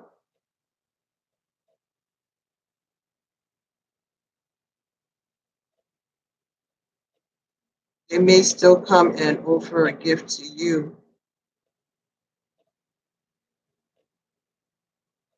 or maybe the gift to you is going to be released. Get this message.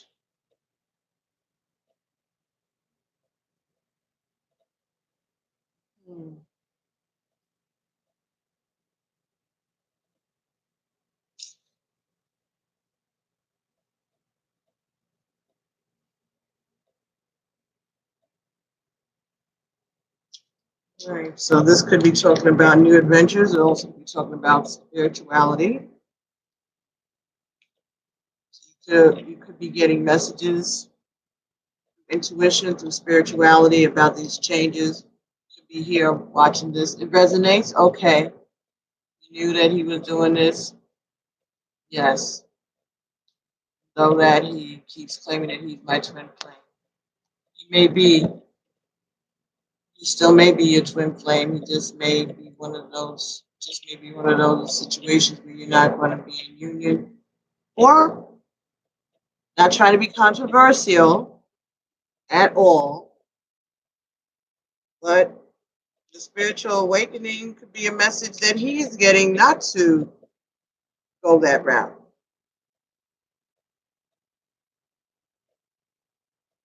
Anything's possible with God. I don't know.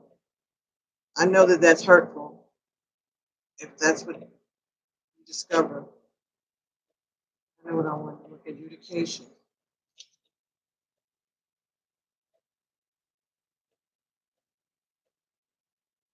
Yeah, this is God is going to make a decision in this matter.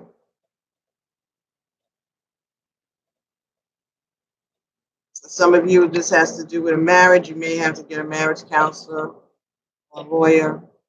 Maybe you're going to a judge, doctor.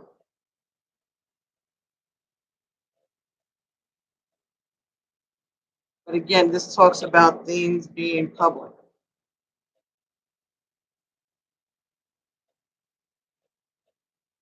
It's going to be resolved. It's going to take a lot of work.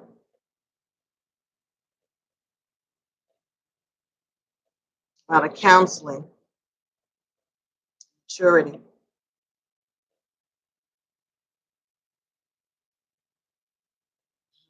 takes a village. Support from family and friends help too. Either acceptance of this situation, of this change. But like I said before, energies flow, right? Energies are fluid. And anything can change. Like I said, they said sit back and watch God be God. So don't be despairing about this situation. Make sure you're healthy. If this resonates with you, just self-test it if that's a concern of yours.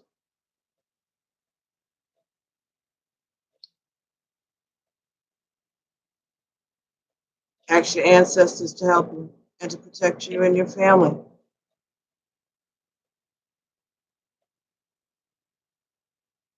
And ask that divine order be established.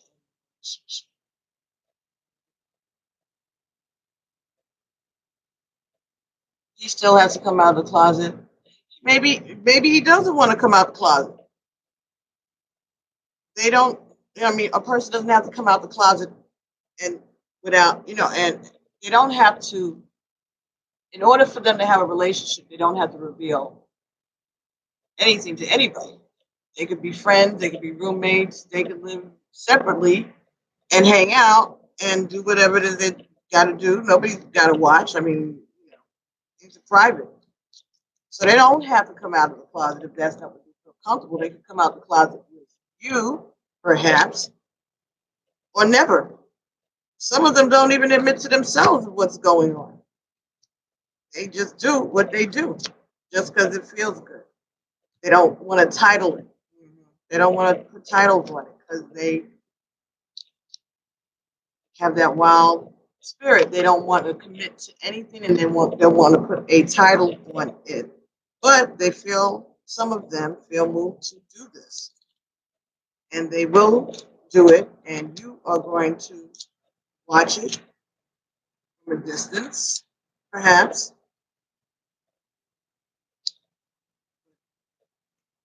As long as there is life, as long as there is God, anything can be changed, anything can happen. But you have to be accepting and allowing of the change. And focus on your service. And what is the lesson to you in this? Why would this come to you? Why did this come to your life? Why did this come to your doorway? What is it that you needed to? You have some prejudices that need to be addressed. You're not clear. Did your person think that you were with it? Did they get the false impression that you would have been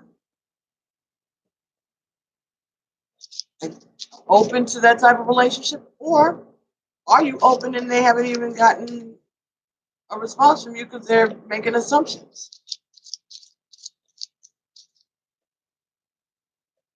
Yeah, you don't want to be part of that show. And like I said, you have to get tested. And if you feel that he's exposed you to something, then you need to take steps. Maybe that's why that lawyer card came out. And here, official person. Maybe, maybe might need to see a doctor and a lawyer. See the doctor first, and let's hope that there's no such thing and there's nothing for you to have to see a lawyer about. But they take chances like that with not only your life, but with their own. Because somebody, maybe one day, won't take it as well, and they will sue them.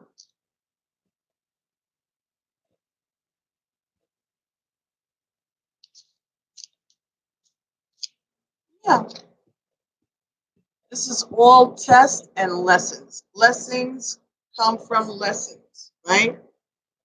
So that's what's going on to somebody.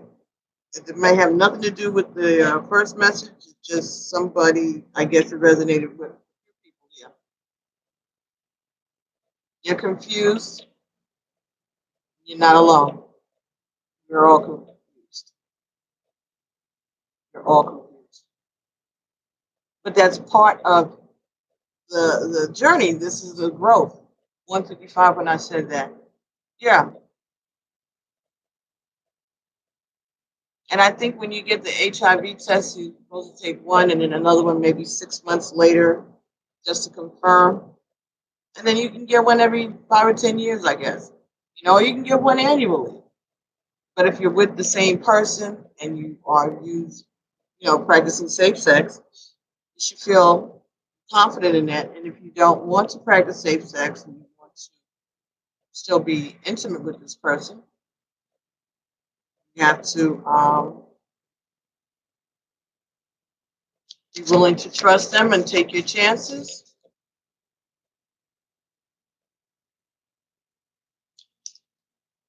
I don't know. Hope for the best. Twin flames can be bisexual. Twin flames can be, anything heterosexual. Develop every 6 months you get the test, right? Okay. Twin flame, yeah. Apparently, because like I said, it's not about the union. It is about the service and the lessons.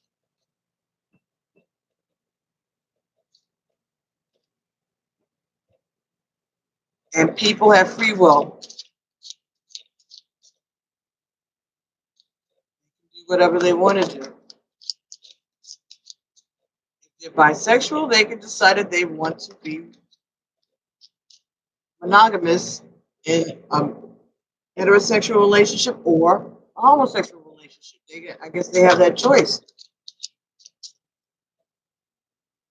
right? So give them the freedom to have that choice, and you have the choice not to accept that or to accept that.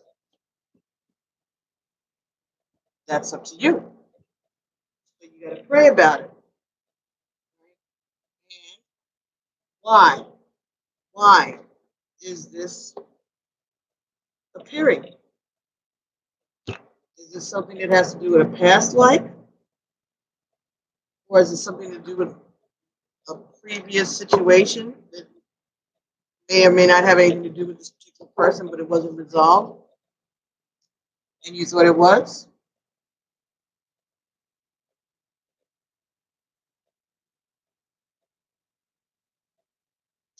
This ice is called the portal of light.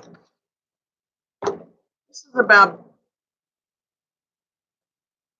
being able to use your powers and your abilities to heal the things that are beyond time and space. You have to realize that what has happened doesn't have any power over you, only to the extent that you allow it to have power over you.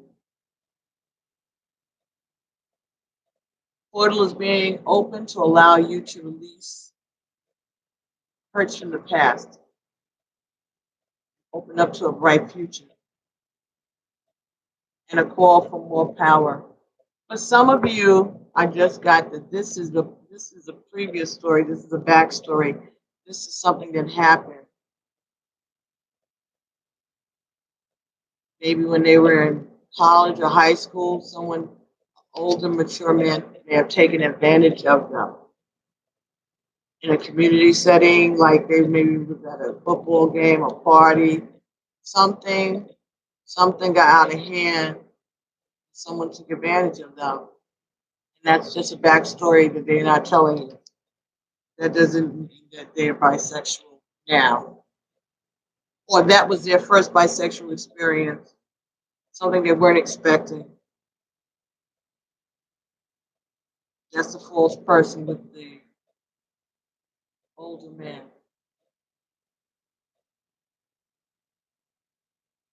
Walked into something that was a trap. They were set up. They felt. They still feel.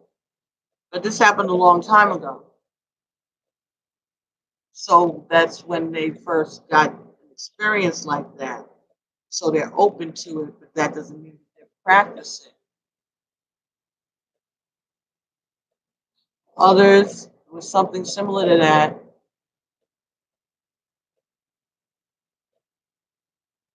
the other person, not your divine masculine, is being tempted to return to a relationship with that person, that previous person that they had that type of encounter with. They're being going back into it again. The person is using spirituality also. They're confusing your divine masculine because they're spiritual also. Some of you, this whole experience that you've been sharing with your divine masculine, you've been sharing it with other people, friends, discussing it, talking about it, and somebody in that circle has decided to, someone in that circle has had their eye on your person for a time. Now that they see that they're into the spirituality, they're using that as a entrance into a relationship, pursuing a relationship.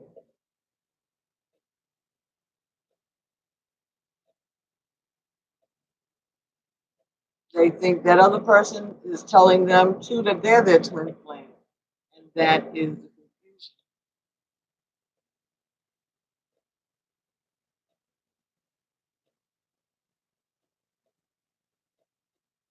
Wow, there's something.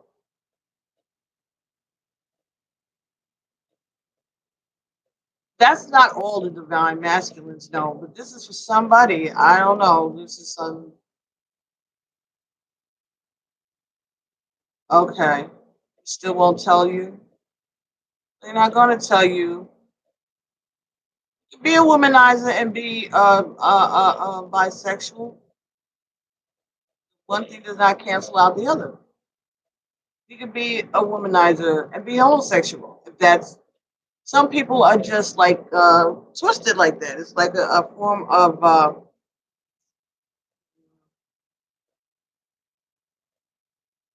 domination. You know, some people see sex as punish, a way to punish people, a way to dominate people, control people. It's just about power.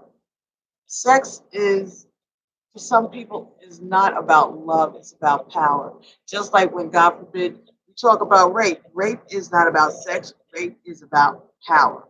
Power. Hey, Katrilla, how are you? We've been doing very well. Everybody's behaving themselves so far today. I'm going to get in trouble with this long video, but oh, who cares? This is good information that's coming. Right? So, let's see. Let's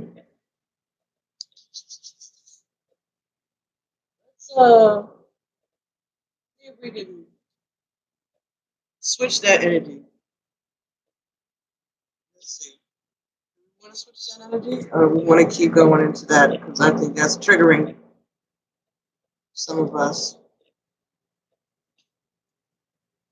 Because that's the situation we're dealing with right now, right? Or the thoughts. And remember, this is a Libra moon or Libra season. Well, this is Libra. Happy birthday, Libra. And maybe just balancing out things, or maybe it could be negative energy that that karmics are sending out too now. Let's not forget that part of the game. Let's not forget that part of the game.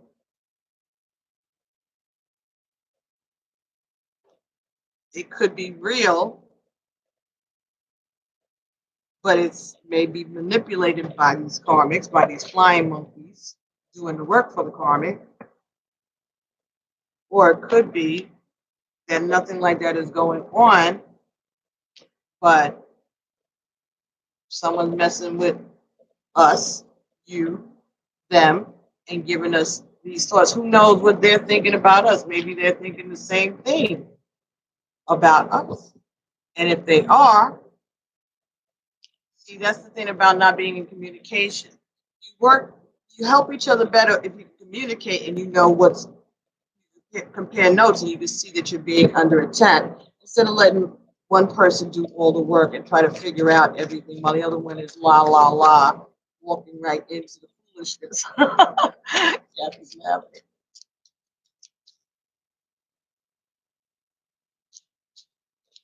So, Javella,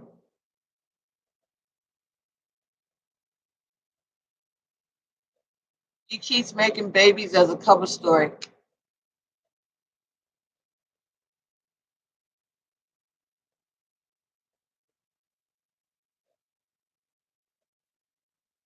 Be with someone who wants to be with the same sex. Yeah, but you know how many women or how many people have that going on and aren't aware of it? So let's be grateful that we are aware of it, right?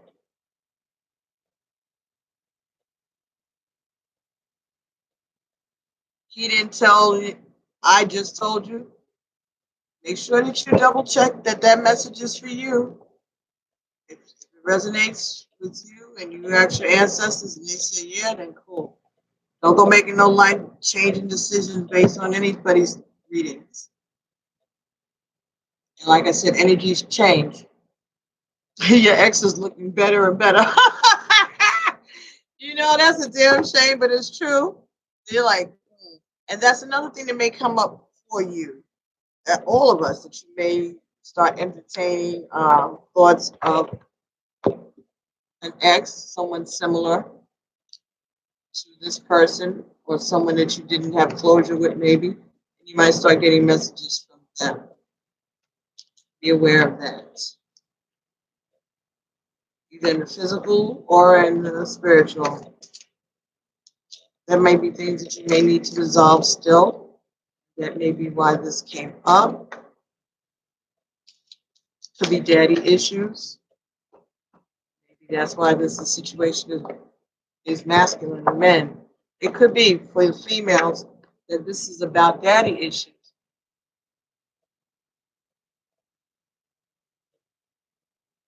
Not trusting. Maybe somewhere along the line you got a message and you grew up thinking that any kind of friendship between two men has to be something fishy. And maybe this is what this is bringing up for you. 6 and 5 is 11. Mhm. Yep. Could be for some people. And this is a lesson about how you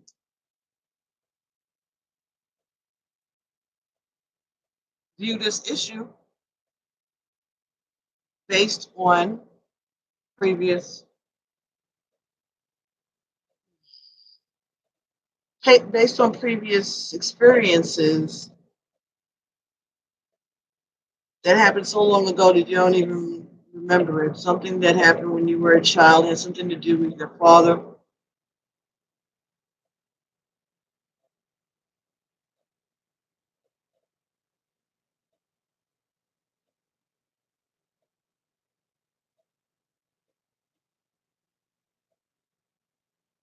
Something to do with father. Maybe your father had a friend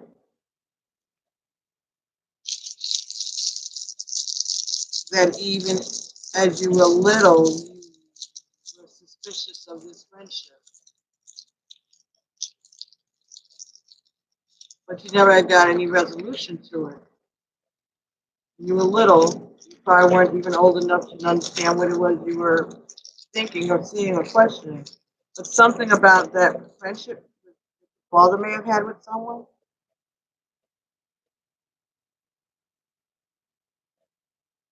maybe that's why you're having this experience now, so that you can address that may have impacted the way you see men,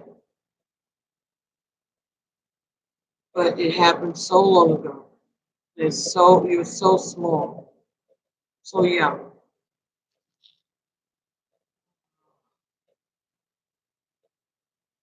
Okay.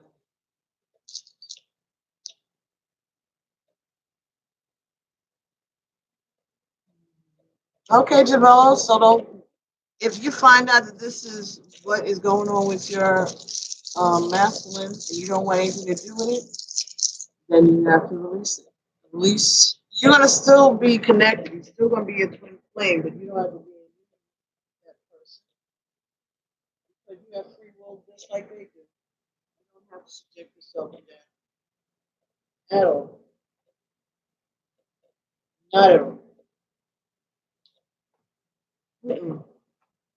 No one is requiring you to do that. But forgiveness, remember, that was the card. So you can forgive. You forgive and forget, or did you just forgive?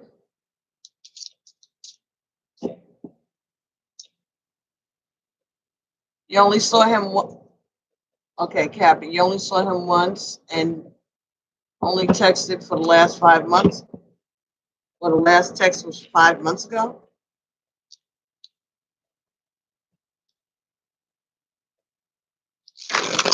Like I said, some of them didn't realize it themselves until recently that this is what they were attracted to. They may have had an experience before, but maybe they didn't anything. You know how they said women have, relationships in college? It's just like an experiment. Maybe it was something like that too, and then now it's coming back to be a challenge. 8 of coins. Something may be going on in the workplace, or maybe they're focusing on work, or maybe you're focusing on your work. Building. 7 of staffs. All right, so maybe there's someone at work that they're trying to protect themselves from. Some situation at work that they need to protect themselves from. 8 of staffs. Yeah. Some changes that are happening quickly at the workplace. They feel that they have to protect themselves from.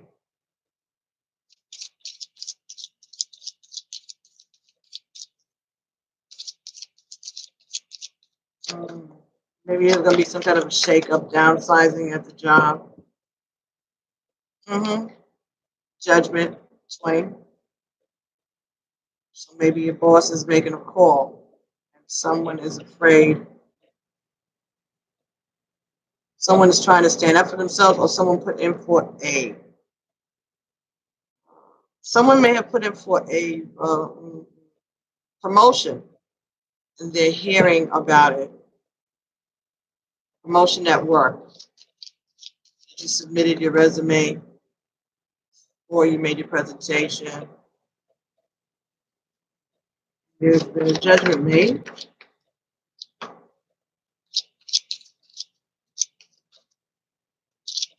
Somebody must have needed this message because I don't know why I'm doing this. Somebody. Okay. So we get the death card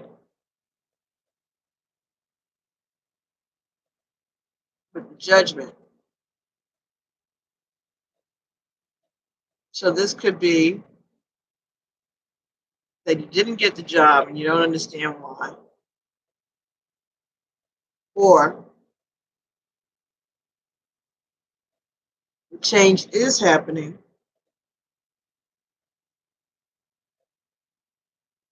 So one situation is going to end, another one is going to begin. And you're grateful for the change.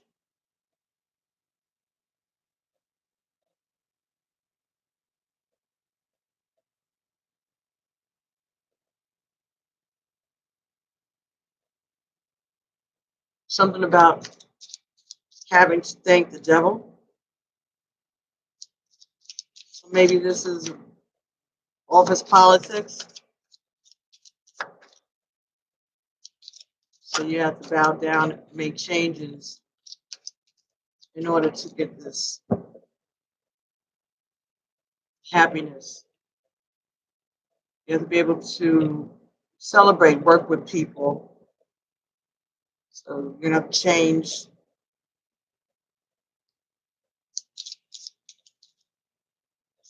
you're gonna be able to make the change.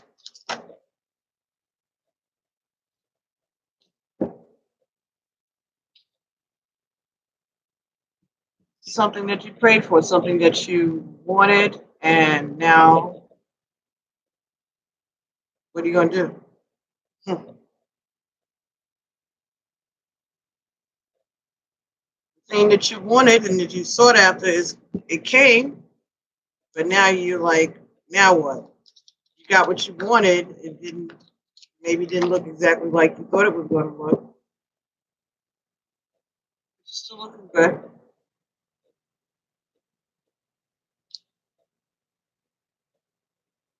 You're still sitting on your throne. You're still healed. However way this goes.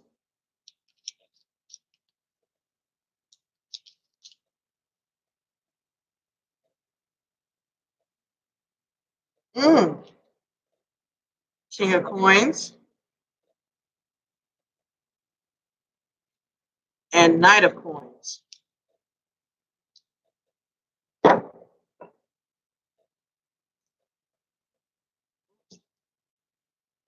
Bottom of the deck, Temperance, Patience. Number 14. 14 is 5. 1 and 4 is 5. 5 is change. So be patient.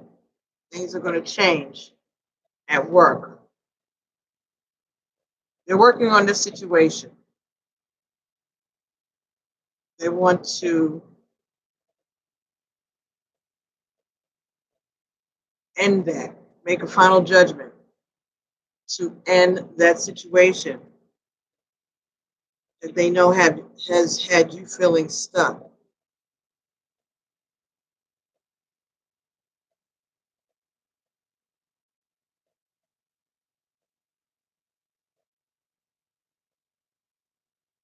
And they want to come with an offer about the change. They want to tell you about this change. They want to tell you about this change. So they will come to be honest with you about this situation. That's what I'm getting from that. That they're sorry that they have submitted to their darker tendencies. Some of them.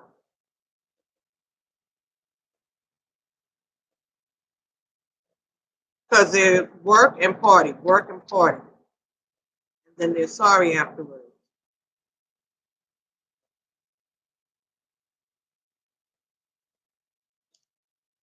They know they have an empress, and they know that they are capable of providing for you.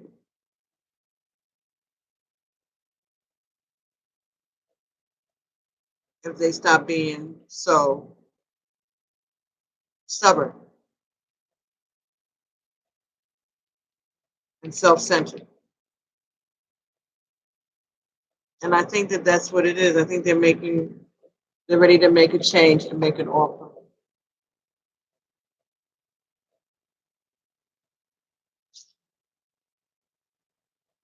Okay. He should be free to sleep with who makes him happy. I need to be free to be comfortable. Life is shorter. Exactly. I didn't know why all these things have been going on in my marriage. I tried so hard to work on it. The more I overlooked, the longer this has been. I see freedom is the best way. You heard it, the comic was bisexual. That's how she got an STD. Well, she would have. I don't know about. It's 5 and 5. Okay, so that's a confirmation. But you get an STD. I don't know. Can lesbians pass STDs? I don't know. It's not my area. I have no idea. But I would think that it's more men and heterosexual sex, or I don't know.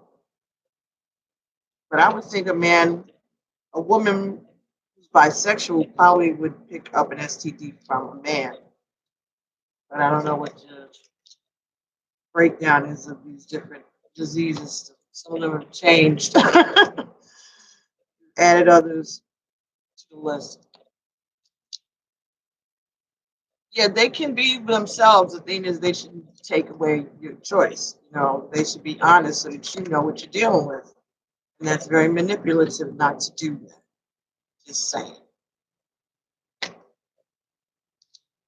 Be who they want to be. They just need to be honest with the people who they are involved with. Those people who think they're in love with them, but if they love them equally. They could love them, but just not be in love with them. That's something to deal with. They can be with anybody they want to be, just the same way you can be with anybody you want to be. You can change your mind, right? Maybe what it is the person got the wrong impression about you. Maybe they really thought that if they suffered you long enough, made you this is okay, manipulation again. They held out long enough, they were ghosting you, and if you got desperate, you'd accept it. It's not working, right? It's not working. They thought it was 222 when I said that. It's not working. But that's why they're mad. That's why you're not hearing from them, because they know that you're wise. He should have told you. He's been selfish. But again, understand that this is part of the script. He's doing what he was supposed to do. You're reacting the way you're supposed to react. So don't be resentful. Just try to figure out why the lesson came this way. What is it trying to teach you? It's teaching you to trust your intuition. Maybe you got a inkling about this before, but you ignored it. And they don't want you to ignore your intuition. They're trying to teach you about following your intuition. But how do you verify something like this unless they tell you for sure? You have to assume that your intuition is correct based on the fact that they're disappearing and they're avoiding, and if they don't want to talk about it. Now, if they talk about it and they convince you that it's not the case, somehow or another, you're able to resolve why you would have gotten that message mixed up, because it's possible that you get the message mixed up. We all get messages mixed up or not as clear as we saw it. If they can convince you of it, then okay, go with your heart. Go with your heart. But I know it's wrong and they should have told you, but that was not the way God planned it. Because the bigger plan was for you to learn about your intuition, willingness to forgive.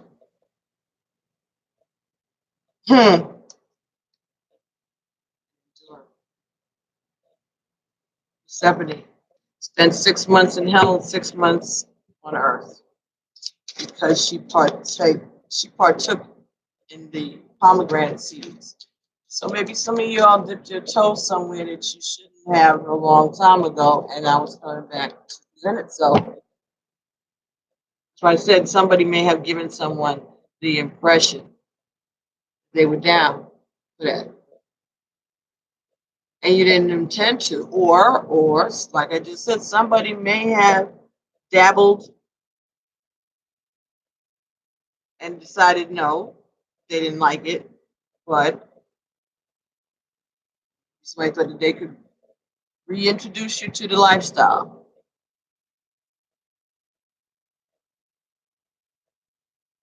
You could have killed me.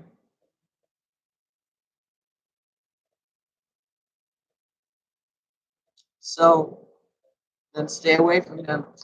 Change your phone number, change the locks. That's how you feel. And I know that fear. You're fearful of them, period. Fearful of them. And that's not cool to feel like that. But there's some of us who have that feeling now. Is it paranoia or is it your intuition? Better safe than sorry. Keep your distance. 4 and 5 is 9. Ancestors. Keep your distance. They have to make you comfortable with them again in any relationship or platonic connection or nothing.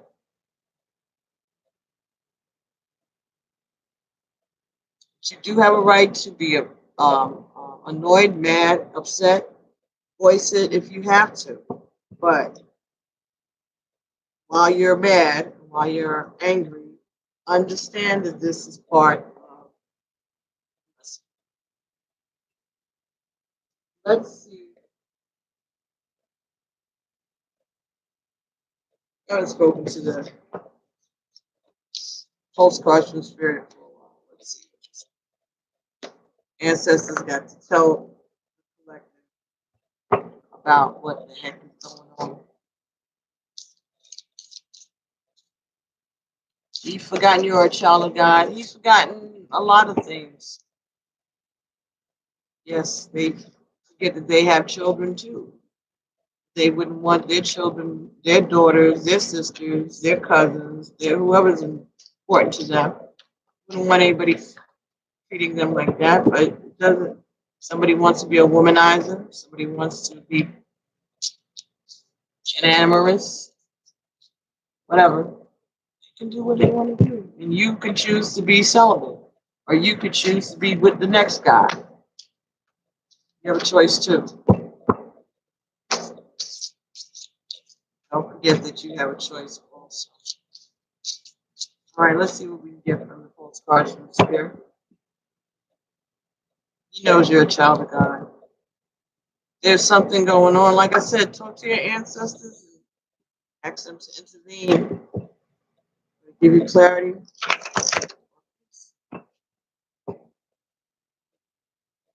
She's a child of God too. All righty. So we got 2 messages.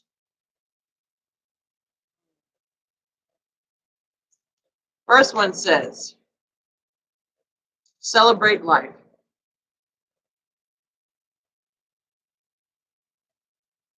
Dear you, uncertainty is the new normal for the whole world. Things are changing at a rapid pace, and the old ways we once trusted are no longer reliable.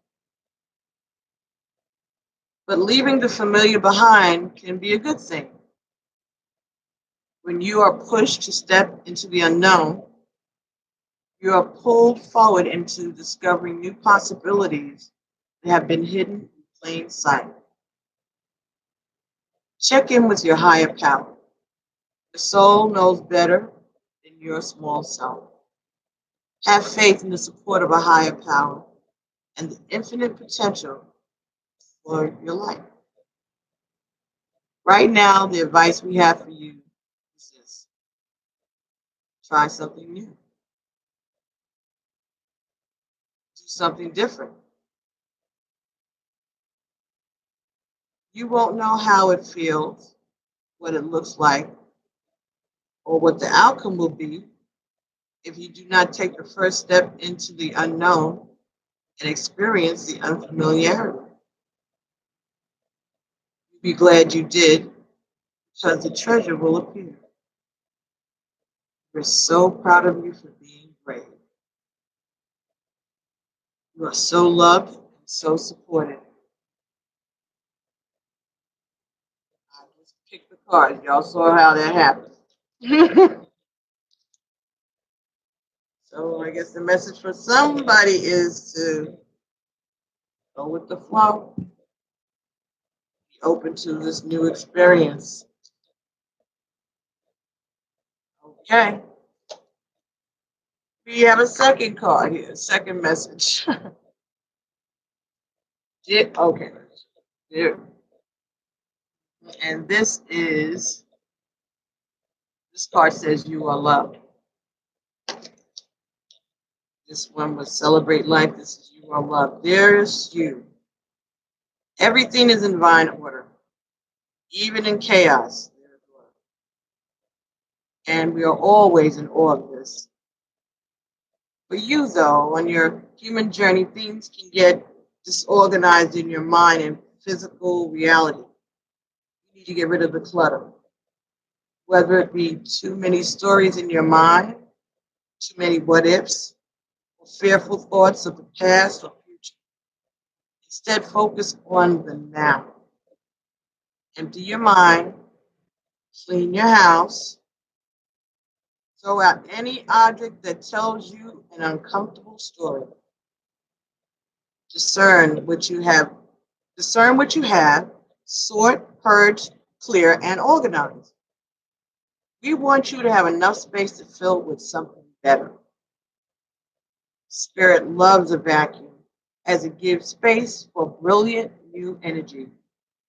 Let go of what is not serving you and give order to what remains. See them and know their value.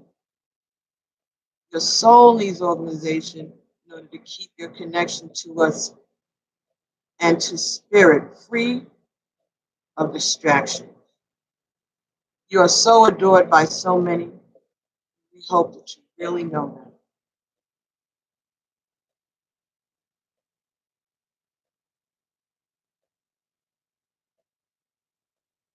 What if you're homeless and you're staying with someone? Focus on the right now. Focus on right now, not what's in the past. And have faith in the support of a higher power.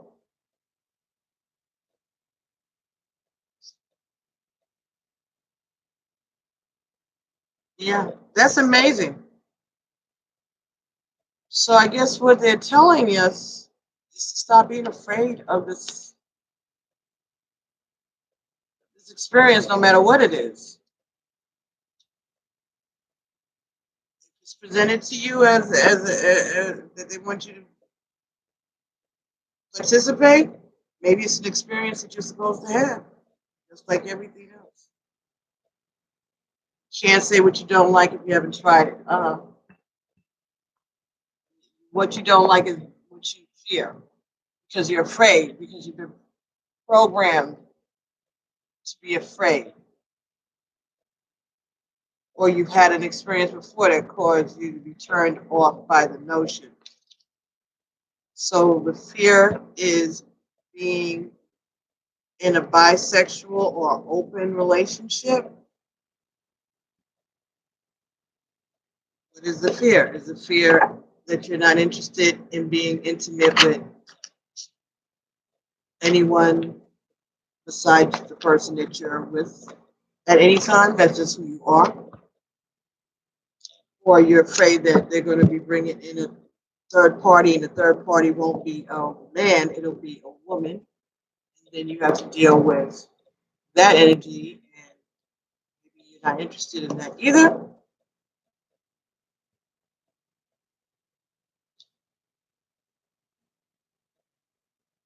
Okay, you gave his furniture away to the used furniture store?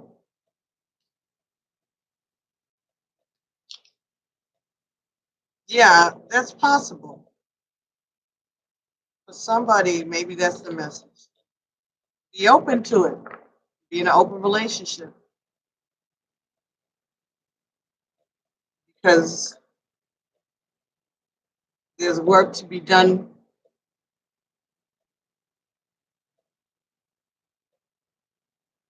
by all three parties. Okay, somebody situation is the third party is part of the union. I don't know how that works. Third party is part of the soul tribe. Okay. Third party is part of both of your soul tribes. This is some connection down the line that none of y'all familiar with right this moment. There's a connection between yourself and this person. Karmic, I guess that's what you want to call it. Not saying that they're bad, just saying that it's an experience that you and your person both need to have so that you can make,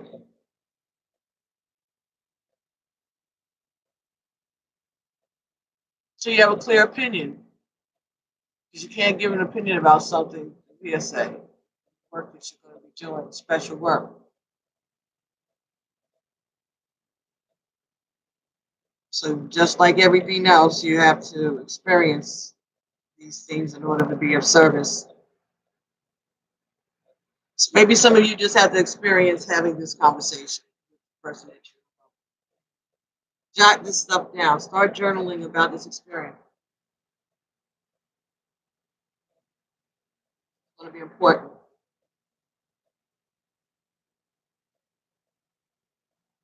Javella, you don't have to do nothing that you don't want to do, though. I don't want to have sex with other people. I don't want to be doing too much. I had a girlfriend that said that she had a situation where she had a threesome. It was her and her man and another woman.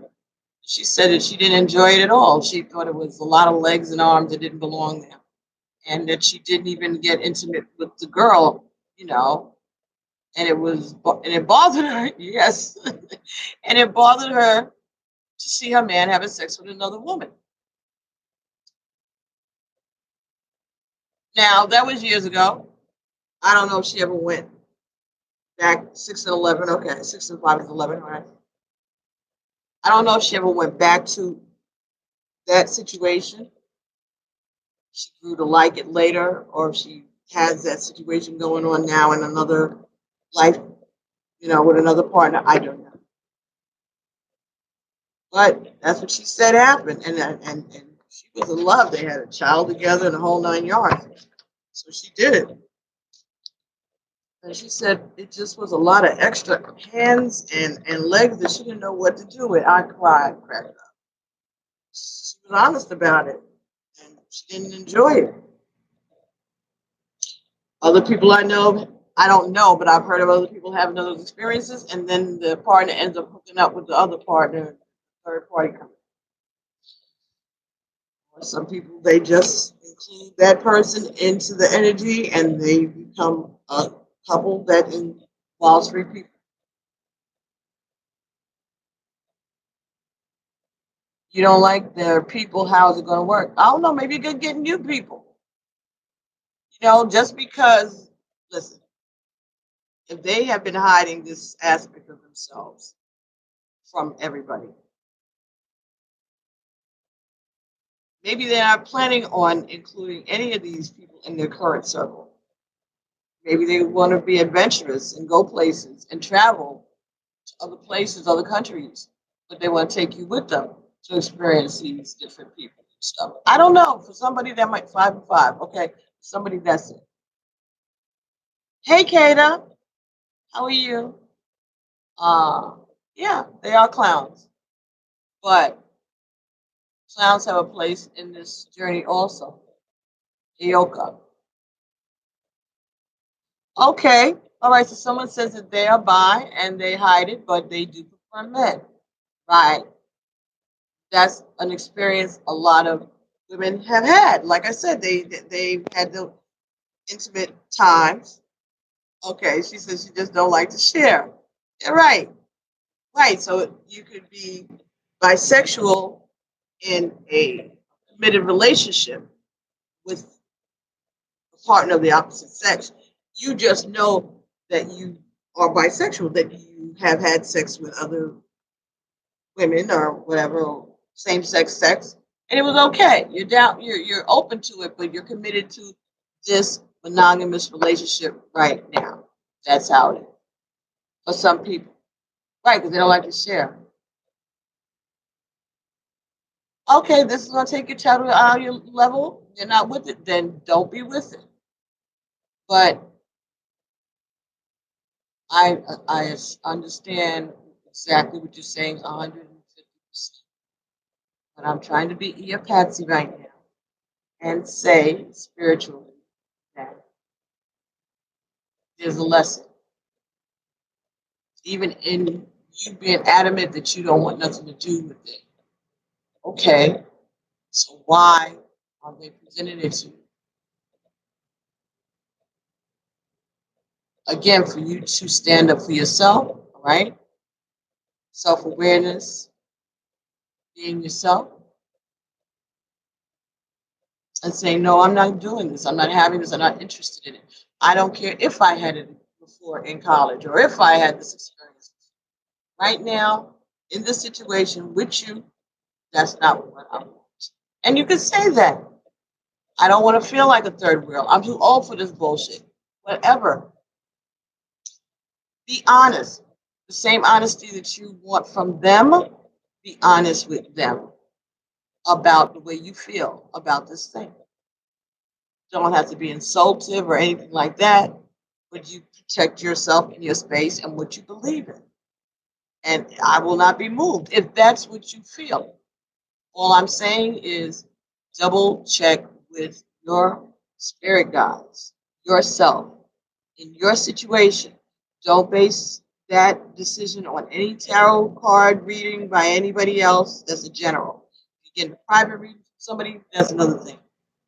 Or you read yourself, or you go to your altar and you speak to your ancestors and you tell them to give you a clear and solid, precise answer. What is it that you are supposed to learn from this experience and which way are you supposed to go? And then leave it in the hands of God. Ask for divine order to be established in your relationship and in your life, and then you move forward the way Spirit tells you to move. Well, I'm not telling you to go and get a side man, okay, to make you feel better. That's your decision, and you can do that if that's how you're led. I'm not telling you to trust him. You're not supposed to trust anybody but God and yourself. You don't have to trust him, but you can also love him unconditionally without trusting him. Then don't bother, develop. If you want to go and pursue another relationship, or if you just want to just have sex to get the tension out, do what you want to do. As long as you pray about it, and as long as you're comfortable, or if you choose not to even pray about it, you just want to do it. Whatever it is that you do is what you're supposed to do. And we are all developed. Just understand you are not alone in this dilemma. I'm almost 3 hours on this. And we have other people who are confirming along the way this type of situation. I know. I'm feeling this myself around me. And it's very hard. It's not easy. But we are awakened beings now. And so the way we respond to these challenges is not supposed to be the way we've always responded to them. We have to be thoughtful, still being honest and true to yourself, but trying to find out what, why this, what is it I need to clear up? Like I said, for some people, it's daddy issues.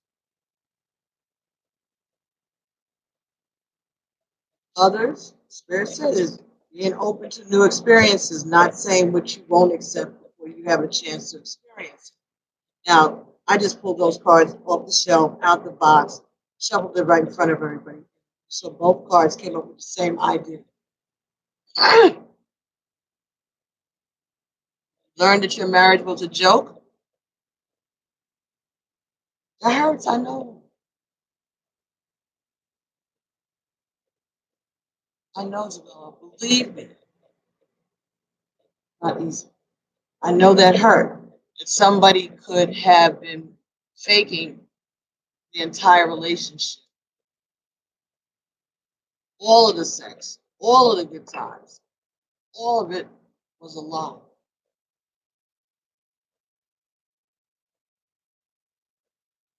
Something to have to wrap your head around, right? Everything,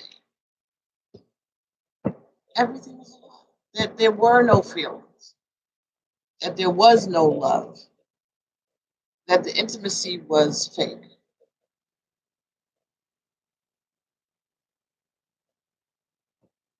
You know?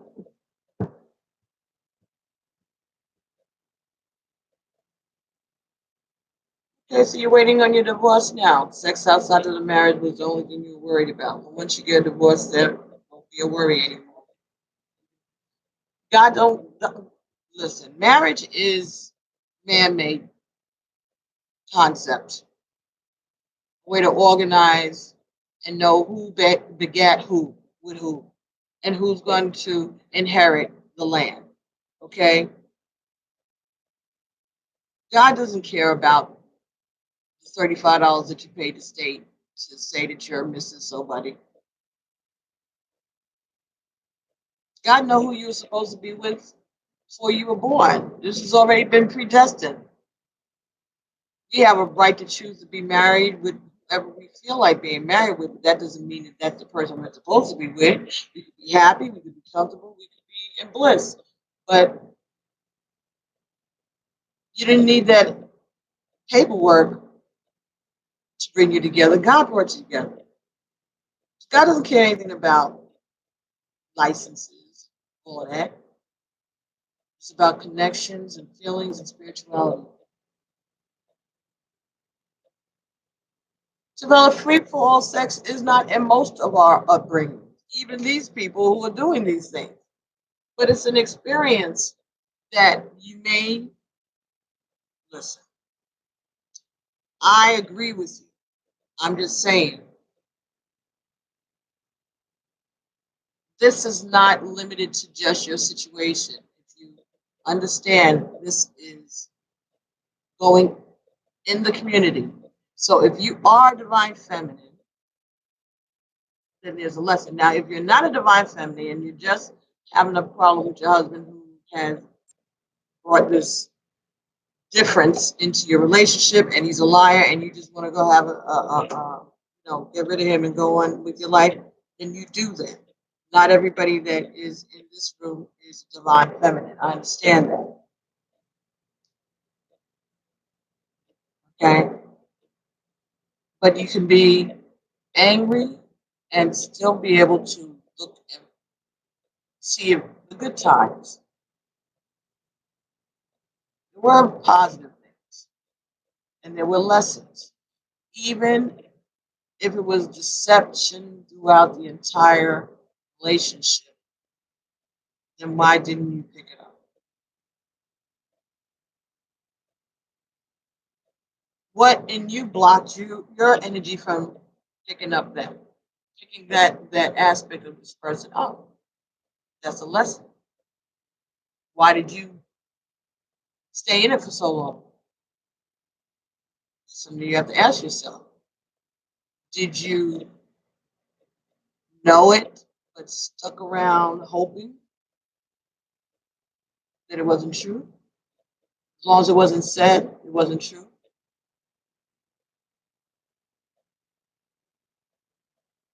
These are questions that you have to ask yourself. That's why this is happening. What is your breaking point? What won't you accept? What is it? Self-awareness, appreciating yourself. It's not selfish. But it is. Looking at yourself in this and stop looking at yourself as a victim. Only way not One of the ways not to be a victim is to take back your power and say, okay, this was for my good. This is for my benefit. What was the lesson here? Why didn't I see that? To be teaching you compassion and empathy also.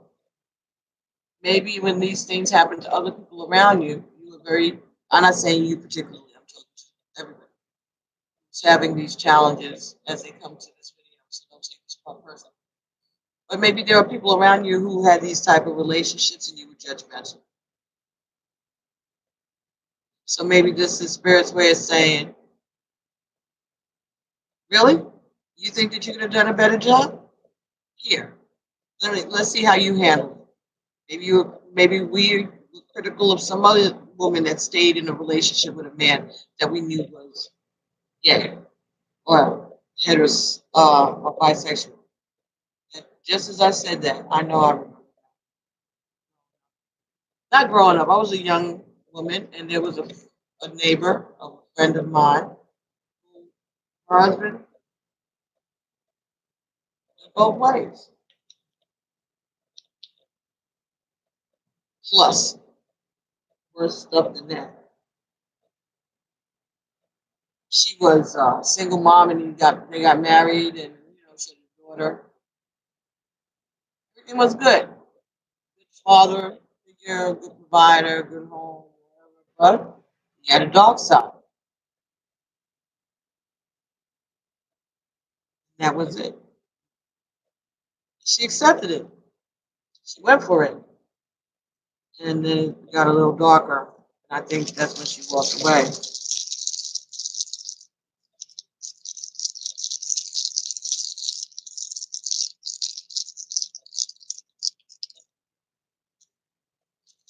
Yeah, he said that you were crazy. Yeah, well, that's what they're going to do because they're afraid of being called out. Or some of them don't want to admit it to themselves that this is what it is. They don't. They really,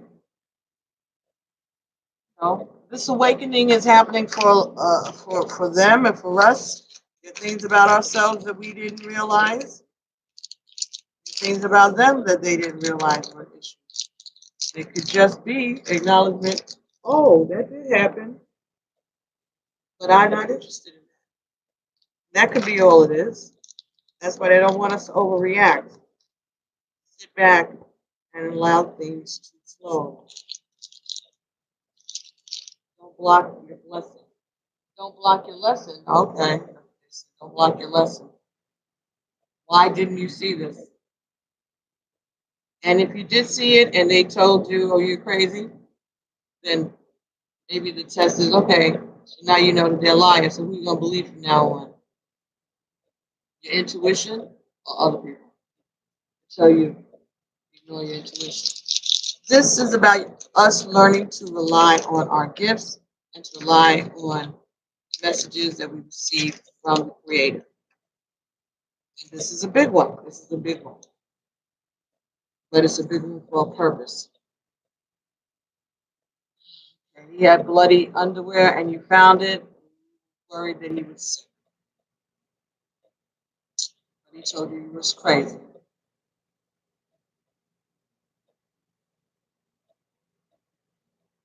Okay, Javella, then don't go in the closet with him, honey. Just wish him well and let him be. You're already getting a divorce, which is wonderful. Okay. So now, shake it off, baby. And let's move on to next. Get back in the dating scene.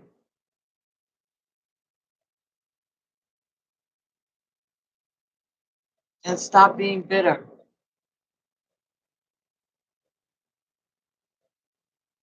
Maybe you were crazy. Maybe we're all crazy. Because this stuff will drive us crazy, so to speak. You know?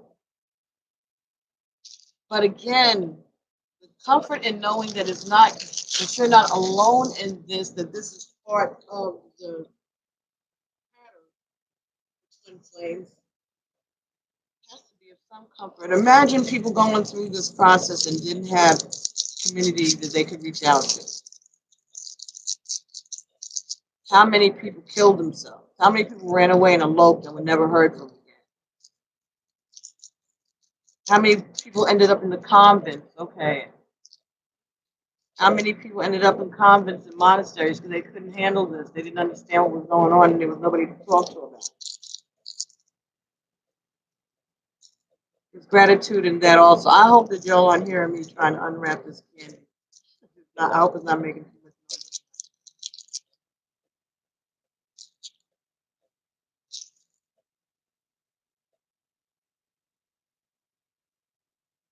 Yeah, spirit's not gonna let him do too much without you knowing. The spirit's not gonna let you do too much without him knowing either.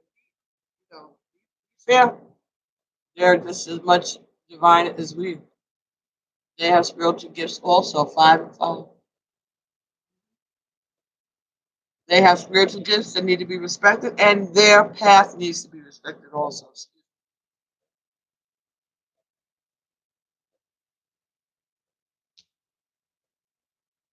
If he wants to be in the closet, then let him be in the closet. If he doesn't, are you going to support him in his? You can support him in his coming out of the closet and not be involved with him. You can still support him. You can still, encourage him. And I ain't saying you got to, be a bridesmaid at his wedding. But I'm saying you don't have to be vicious or negative, talking about him bad. Just wish him well, at least, and let him go and have this experience. Oh, I'm glad that you're happy that I'm allowing you to vent. Yes, you can always talk about it. You can look at other videos on this channel. This has come up a few times over the last couple of months because it's an issue, and I think now it's coming to the wire. More and more people are having this message come through. Ever since July, maybe, or maybe even before that. There are messages in the Twin Flame and the Divine Feminine playlist. I know on my channel, but I know there are other readers that this has come up for them also because now it's an issue. It's about openness. It's about knowing that you have a place that you can share, talk to, vent. That we're all going through the same thing at the same time. So if it's so universal, what is the purpose? What was the lesson in this loss? What is the lesson in this situation? What are we supposed to get from it? Spirit said that we're supposed to learn something new, to be open and not close ourselves off. But again, this is all about choice.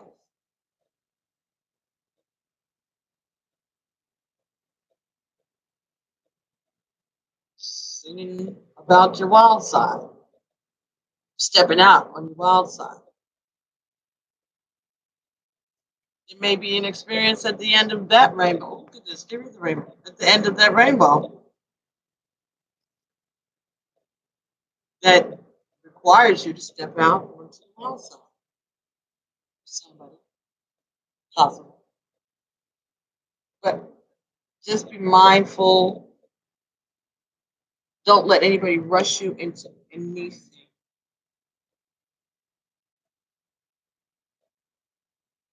Don't sign any contracts. Don't run off and get married without reading the fine print. Prenuptial agreements. Just make sure, don't just sign it, have somebody look at it. Financial advisor or a lawyer.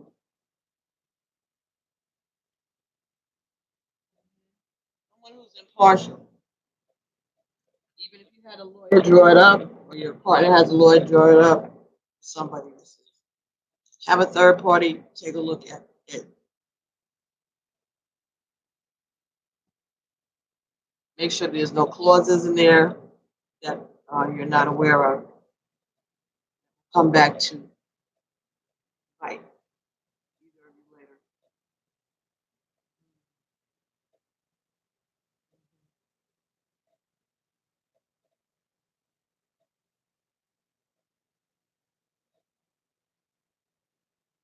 You knew him for 35 years, and you signed paperwork that he didn't let you read. Then you're not supposed to sign it. You can't read it. You don't sign it.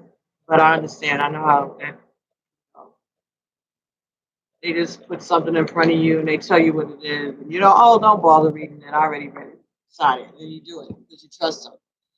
This is teaching you, all of us, about not trusting anybody but God.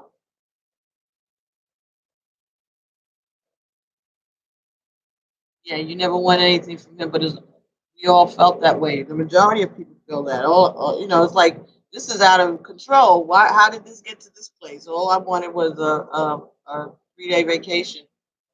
That's all I wanted. That I was willing to help pay for. I just wanted to go away. It turns into like World War 3.5. Oh man, really? Unnecessary stupidity. But it was necessary. It wasn't stupid. It was a lesson. And every day I struggle with it. Every night I struggle with it. But each day it gets better.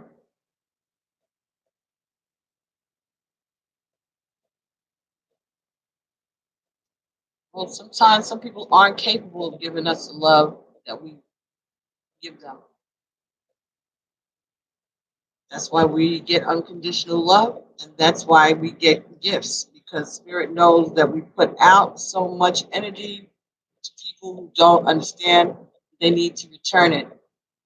So Spirit is like, they got us. Don't worry about it. You're going to get it. You got it for you. You're going to make a way out of no way so that you don't have to be resentful of these people.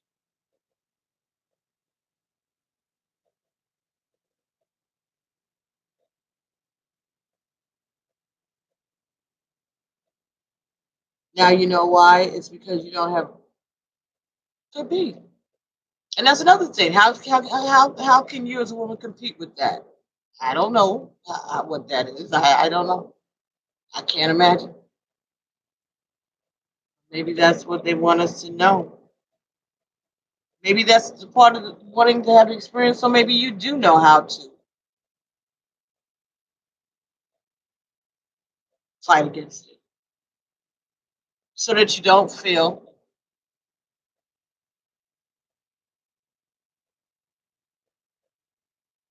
that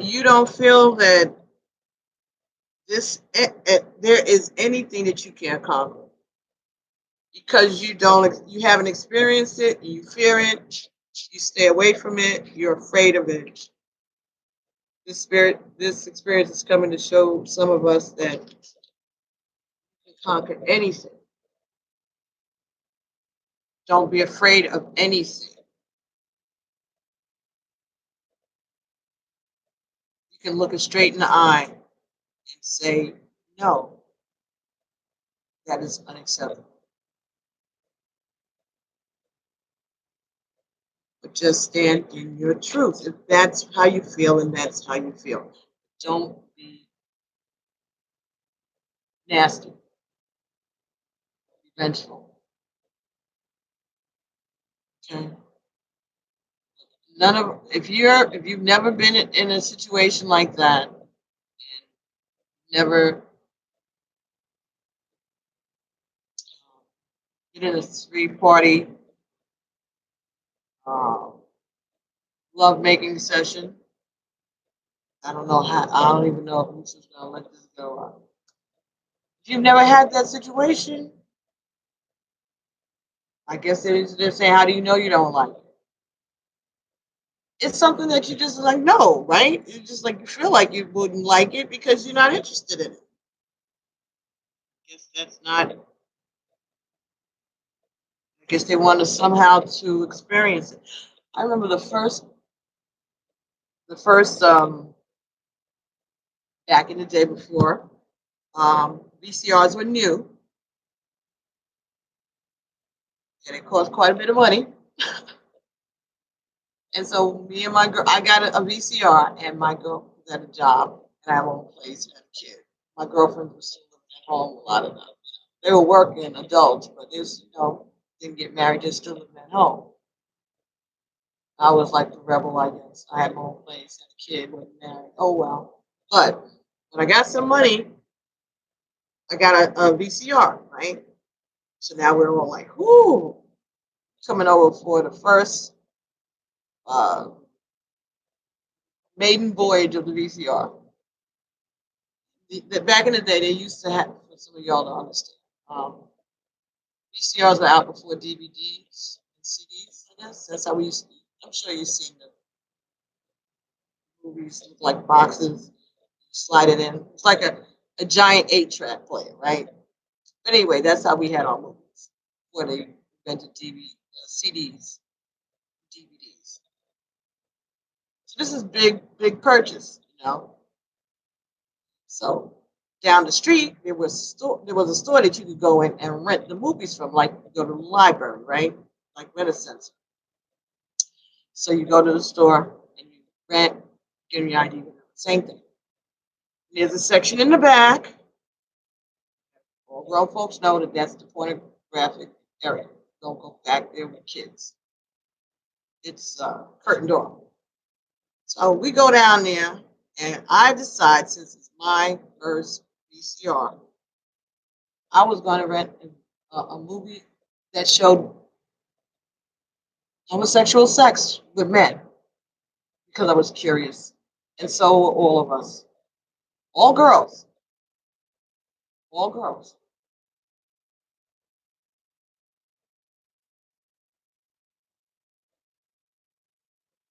And it was, popcorn was out. I'd made lasagna. Everything. It was a thing. It was a thing. We were fascinated because none of us had ever seen anything like that before. It was interesting. The visual of the types of guys they were pursuing, grooming. It was just weird. But that was the first movie. So there was a curiosity with me and all of my friends. Now, granted, we were in our 20s, we were young. I'm sure over the years, some of us have delved into that, some of us haven't. But it was a curiosity. So maybe somewhere along the line, all of us have had that little thing in the back of our head. What does that look like? It could have been a fleeting moment, but maybe you caught on to an energy somewhere that said, oh, let's give you that. So that when you're doing your work, as you grow and as you go on about your business, there may be times when you come into this situation with other people that you're working with, and now you know what it feels like, and so you can be more empathetic and more helpful to people along the way. That could be part of all it is. Okay, it's not about fear. I'm just not gay. I don't want to sleep with men who are sleeping with men, or women who like married men. Stuff that the Bible said was wrong. Now what? That's your feelings, darling. But this is all about learning a different way of being. Not every word of the Bible is exactly the way that it was originally written, because it's going through translations. And for some people,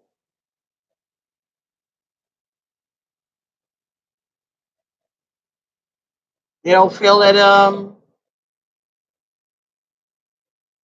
they feel it might have been manipulated by the people who did the translations and the writings over the years. And I'm sure that things are mixed in. It's just like anything, like when you text, you don't have a talk, you're not talking, so you don't know what the tone is, and the inflections and whatever, and things get lost in the sauce, and emphasis is put on some words that shouldn't be put on, and things like that. King James authorized a version of the Bible because King James wanted that Bible to support his religious theories. And that's why it's a King James version of the Bible. There are other versions of the Bible that were out then, but they were banned. And King James and his court wrote this Bible in order to sustain their beliefs.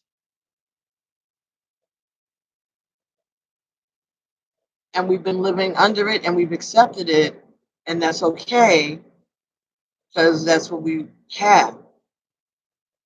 But when you know better, you do better.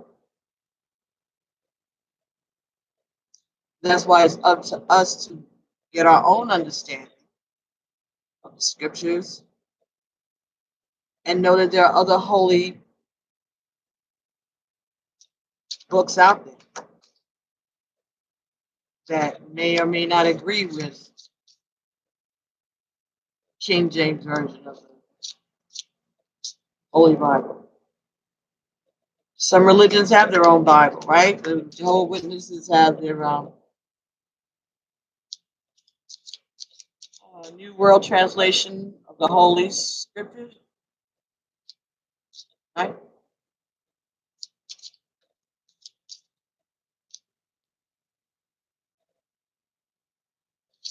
Lots of different religions have their own holy books.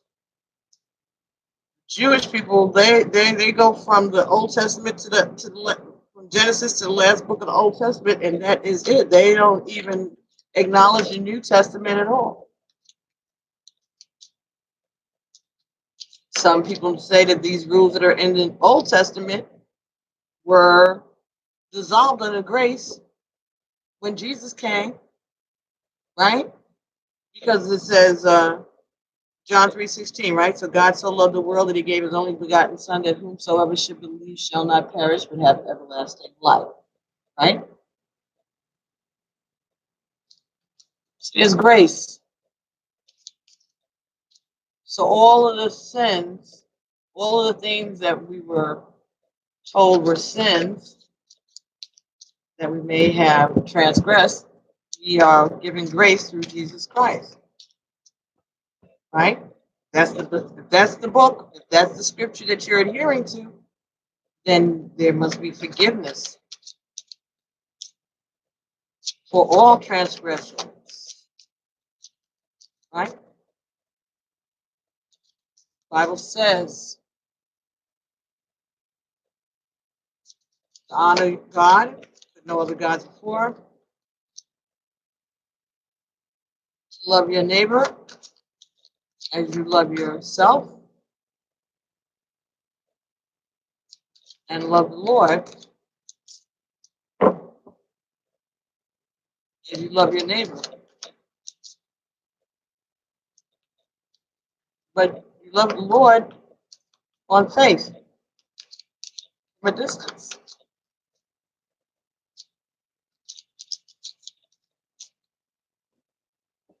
So you love the Lord,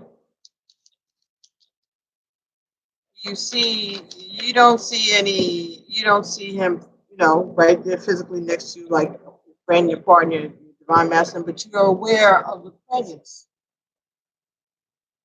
right? You know that there was a comforter that was promised to you, right? So you know that.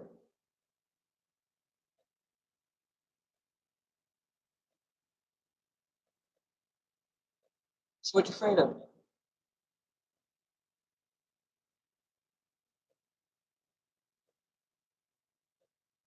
If the Spirit said forgive, then forgive.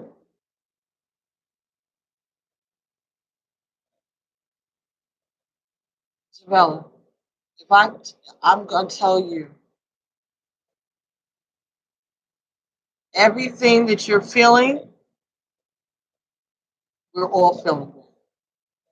Like, what the F? Everything. More and more and more crap is like piling on. It's like one thing after another. As soon as you deal with one shit, here comes another shit.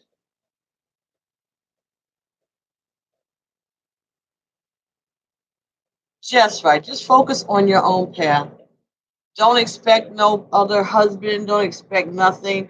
The only thing that you can rely on is you and spirit. That's it. That's it. Love him from a distance, your husband. Make sure you don't sign nothing that hasn't been, read and approved by someone who has your best interest at heart. And just, be accepting and allowing. And know that anything can change at any time.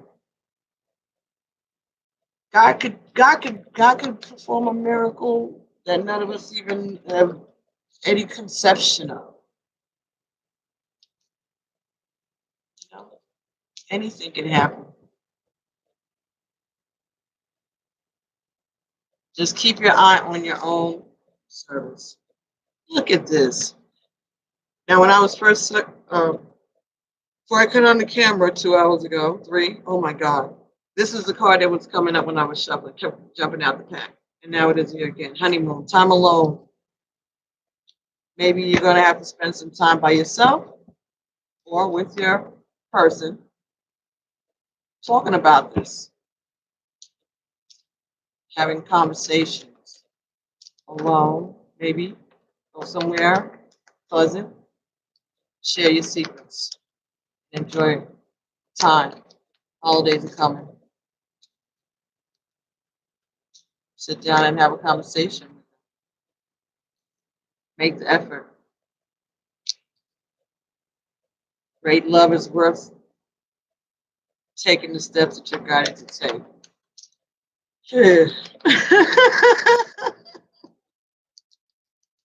Everybody sigh with me.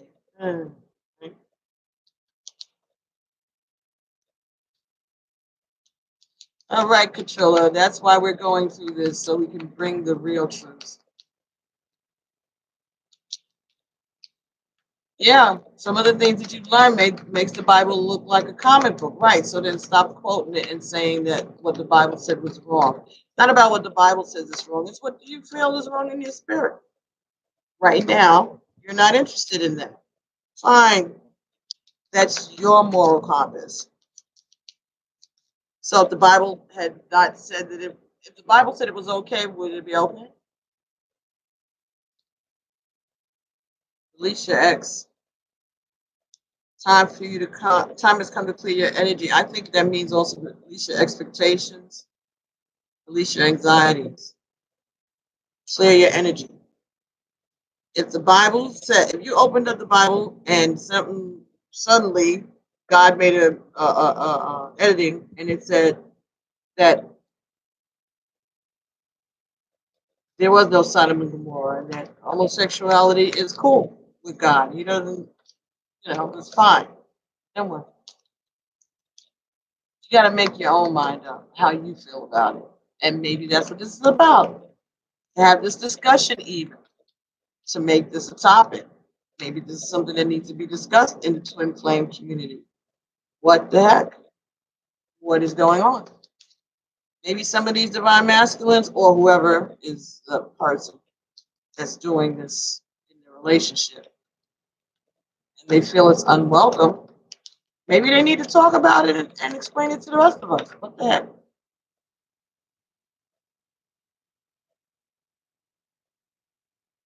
He needs to make it public, like he left me. Getting to know each other. Yeah, you're learning new things about one another. You're learning things about this person. Okay?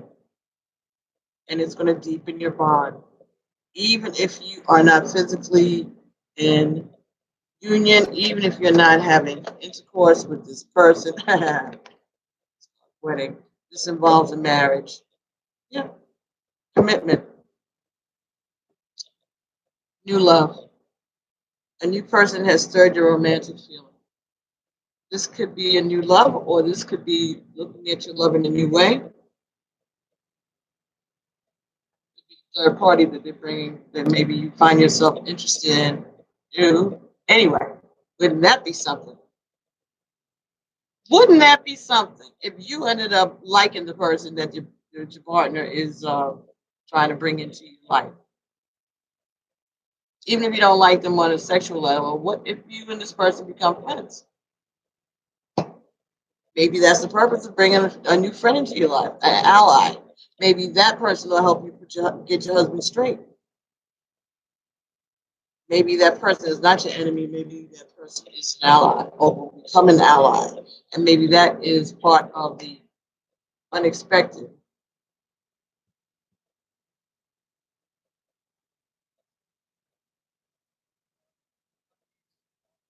Perhaps that's part of the unexpected.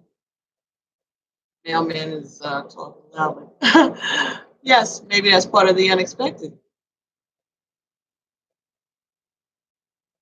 You hope this Gemini is in my new lover because I cannot feel him. I don't understand that sentence. World is what I make it. I am on to other things. You better act like I'm real. I know him now. He's in the friend zone. Okay, good. Leave him in the friend zone. But know that you have friends in the community who are supporting you and we're supporting one another. Some of us have fallen off the journey. I've seen readers here who have actually closed their channels down. Myself, I never knew anything about a twin flame thing until I started reading on YouTube, and it's kept coming up with my readings and with my subscribers. But I wasn't on this for that, and I have had a relationship with my divine masculine that went back 25, 28 years. Oh, the Gemini is not your type. Okay, so like I said, things change, energies change from day to day. You have somebody that you don't like right now, and that person turns out, excuse me, what is it? Yeah, where is it? Yeah, this one. Thank you so much. My son.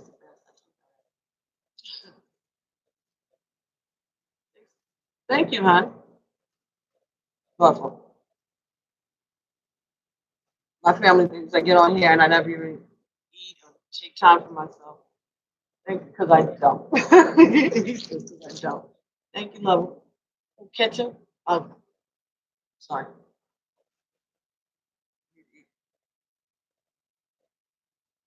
Thank you, my love. Have a great day.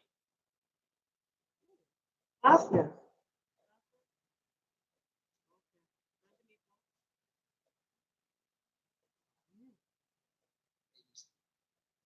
Okay. You don't like him, he's not your type. Right. Okay. He might not be your type today. He ended up being your type later on. Stranger things have happened.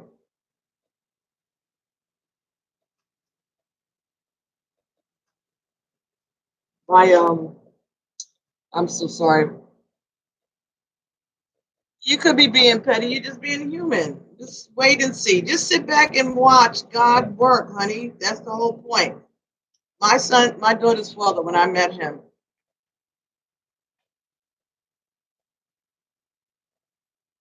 I was going to orientation for college in upstate New York, and he came to pick.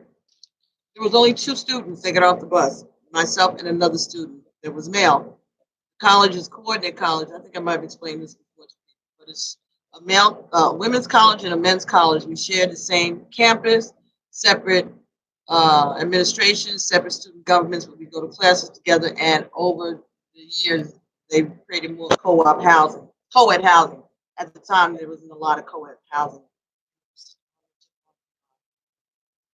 campus. Nevertheless, small private college had a full scholarship from the Higher Education Opportunity Program, HEOP.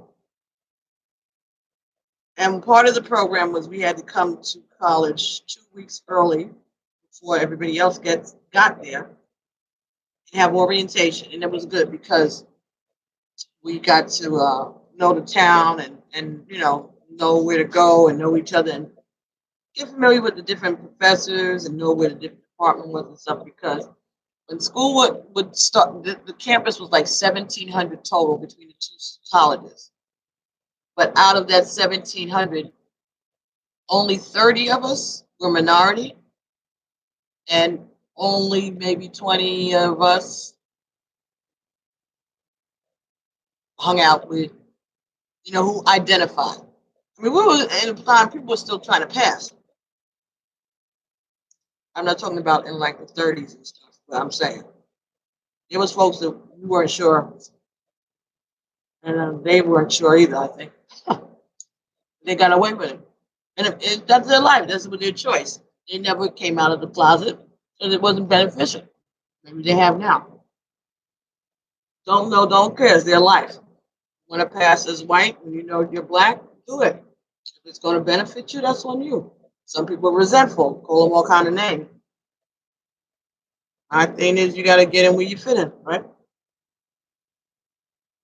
So anyway, he came to pick me up. He came to pick us both up. He asked, okay, so it's Hobart and William Smith colleges. Hobart is the men's college. William Smith is the women's college. And he says he drives up. It's nighttime. Nothing on the street. The bus stop and the diner and the taxi stand were all the same place. And he said he's picking up for Hobart. And I said, well, I'm going to William Smith. And he drove off and took the other. So I'm waiting another 25, 30 minutes, and I called back, and they was like, well, he was just there. I was like, the white man here. So, well, he said he was going to Hobart. I said I was going to William Smith, and he left me. She said, no, he was the supervisor of the program. He was like, he left you. He'll be right back. Came back and got me. I could stay him for 2 weeks. He and I just did not like each other at all for about, okay, so let's say the first week of orientation. Got to the point where they locked us in a room together, the other students, and we had to stay in there until we became friendly. When we came out, we were in love. Honestly. And I woke up that morning, that day, couldn't stand them. But they were led, these people, to push us in the room and lock us inside and say that we weren't going to come out until we were friendly. It worked. So I have a daughter and 2 grandbabies. It worked. That was meant to be. Come to find out, we had the same birthday. Exactly 2 years apart, the same day. And so many other things in common. Just sitting down and having that conversation. Yeah, Katrina, it's funny now, but you know, and even that, as much as I was not my favorite person at the end of the day, but this whole experience has gotten me to the point where I actually have a picture of him. He passed away 7 years ago. Yeah. But lately, like over the last couple of days, my daughter's grown. Like I said, she has children. She doesn't live here. There's never in my life since I've had her, and her father was never part of our lives. He abandoned me as soon as I told him I was pregnant. I don't think we ever. We may have seen each other one time when my daughter was 5 months old when I took her to visit his parents, but that was it. And cruel, the cruelty. He was my twin flame. I figured that out now, but he's dead. But the whole time my daughter grew up, I never had pictures of him in the house. She had a picture of the 2 of us because I wanted her to have that, and that got destroyed in a fire. That was the only picture. I only have one other picture of the 2 of us. It was a beautiful picture. It was formal. We go into 2 formals. We went together for 2 years. There were 2 formal dances, and I had two pictures of the 2 of us together. Very nice pictures, but they're gone. But he had a great life. He died a millionaire. All kinds of accolades and whatever. And they treated me like shit. I was treated like shit for all these years. But over the last couple of days, I was actually moved to put a picture of him up in my house. That is a big deal in my life. That is real big. My daughter hasn't even come to the house yet and seen this picture of her father. I don't even know if she'll notice it. I think she probably will. But it's all right. I spent all my life every day looking at that little face that looked just like his. That was enough. I didn't need any pictures of him around. My daughter looks like he spit her out all by herself. And my grandson looks just like him too. Thank God my granddaughter doesn't look like them. She looks like her other family. But, and not that they're bad looking people, very, very, very good looking folks, but it's just the face keeps coming. My daughter looked just like him. But I guess that was part of his lesson too. That he wasn't going to be able to go. There was no way that anybody would see her and know him and not know that she was his daughter. So no matter how much he wanted to avoid it, it was going to be there.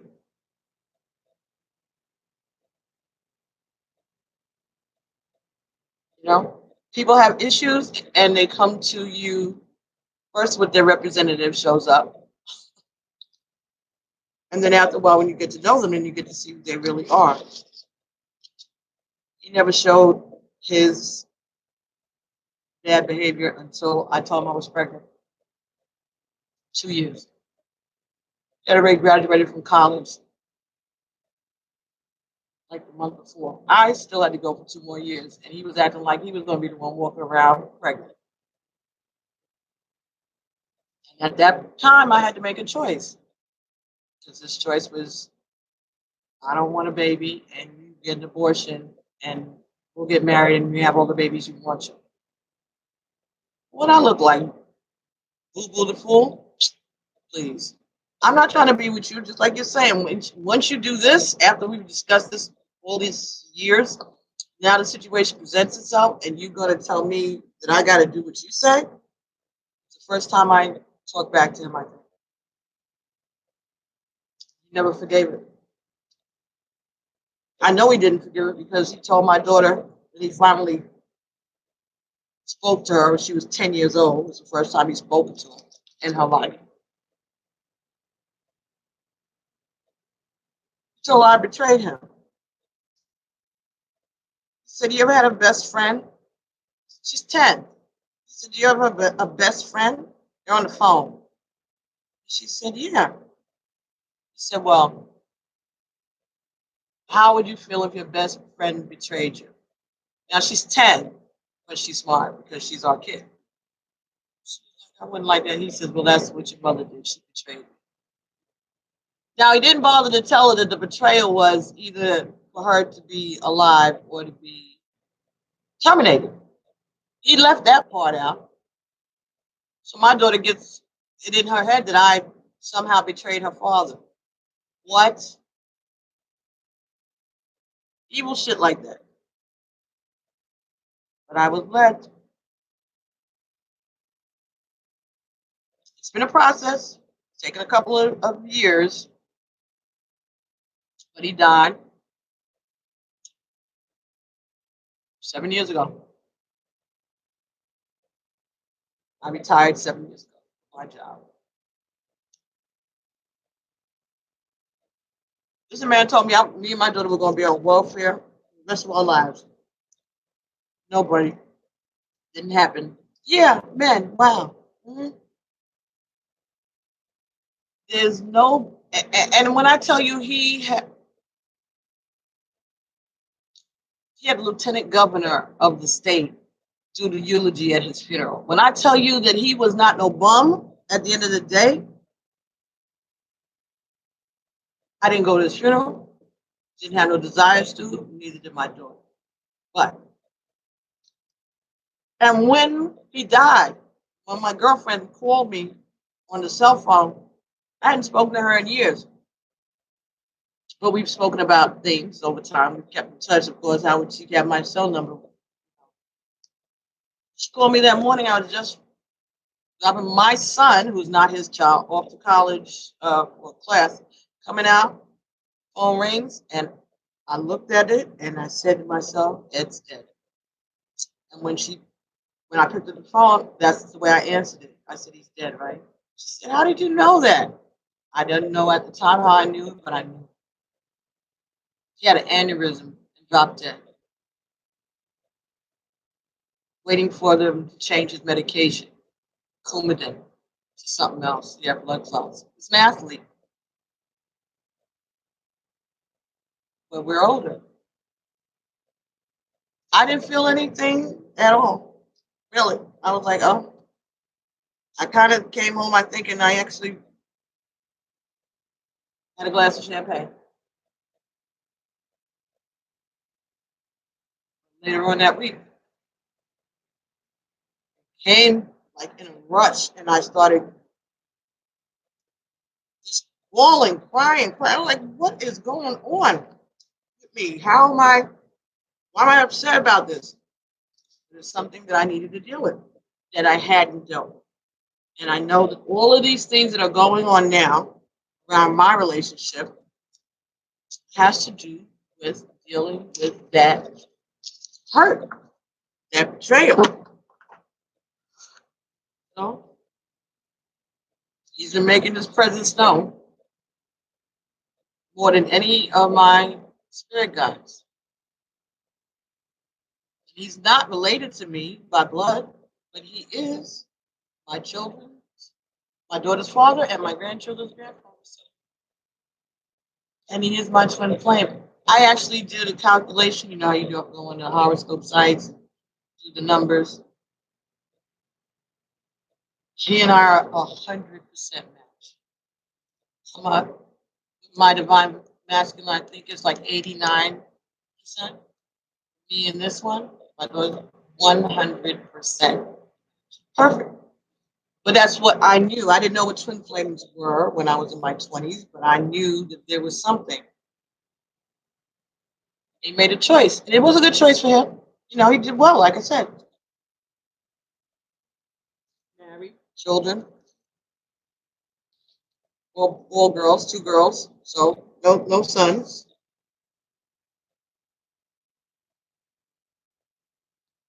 That was his thing. He lived the life that he wanted to live. He had the image that he wanted everyone to see.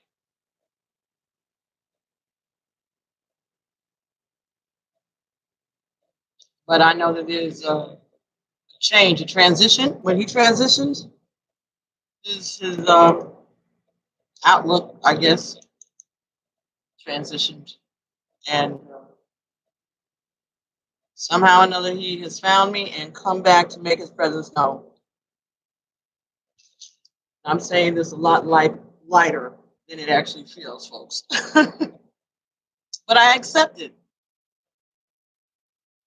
And I see things working out for my daughter and my grandbabies since I've started accepting it, just allowing it, acknowledging it, making him part of the ego, making him part of the ancestral. When I give offerings, he gets it too. Because I have to forgive him, because if I don't forgive him, he can't ascend. And if he don't ascend, neither does my daughter and my grandchildren. And so unconditional love doesn't mean that I forgive him for what he's done. You know, forgive him for just accepting that what his behavior was part of the plan. He was just working out his.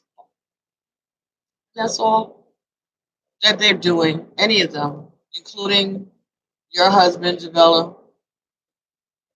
Okay, your loves, Kada and Katrilla, Capalicious, and Amira Bang. I hope that this long video, these comments, Rebecca, morning, and good afternoon now. I hope that this reading did something for someone out there, brought some kind of comfort to you. This conversation that we've had, maybe it makes sense. I read these out loud because I know when they do the live chat, sometimes they don't leave the chat open that you can see the comments, and so that's why I read a lot of them to you. But yeah. Well, thank you, Trilla, for understanding. And I shared that maybe that might help someone too with resentment issues and stuff. Believe me, wasn't just oh well, I'm I'm pregnant and I got abandoned and that's the end of the story. It was a lot of family dynamics, a lot of things that happened. Just cruel, cruel. Like, fine, you don't want me, you don't want the baby. Why are you trying to interrupt things that I'm trying to do for myself in my life? I mean, that's how it went. That I mean, he actually stopped them from giving me housing on campus. Right after I had the baby, I was coming home, coming back to school in September. Everything was set up. But now he's an alumni. He made phone calls, and the housing situation for me and my daughter was rescinded. Cruel. Why would you do that? But he was determined that I was going to end up on welfare, and I have nothing. Sorry, Charlie, it didn't happen. And it wasn't going to ever happen because guess what? You met me at the same college. We met at the same college, darling. I got the same scholarship you did. That means that I was just as smart as you were and just as worthy of being there as you were. And when you were running around doing sports and getting all the accolades, I was the one who was writing your baccalaureate essay, typing it, running it back and forth to all of the professors to make sure that you graduated. So when you got your diploma, instead of handing it to my mother, which is what he did, which pissed off his mother, but that's another conversation, should have been handing it to me because I was doing both our work while you were running around being all American Eddie. But I'm okay with saying that. I don't care. That is the reality of what happened. I didn't sue school. I wasn't even thinking about that at the time because all I wanted to do is put a roof over my child's head and make sure that I could finish my education. I had a year left at that time because I went to school the entire time I was pregnant. It was my junior year. Block that. Oh, cool. But I survived. That was a song that was out then too. Like it was written for the situation for me. Music has always been the theme. First, I was afraid and I was petrified, but I survived and I did well. I accomplished a lot. I'm very proud of myself. And he wasn't the first. Well, he was the first idiot, but he wasn't the last. But I survived every one of them. That's why they mad. But it was because I kept my faith, regardless of what they said. I wasn't always reading tarot cards and stuff, but I always believed that God was going to take care of me. Always. No matter what situation I found myself in. Nothing about that changed. As much as I might question it, and much as I might be like, oh, sad, whatever, I know God has me. I know that God is in charge of this. And there are lessons and blessings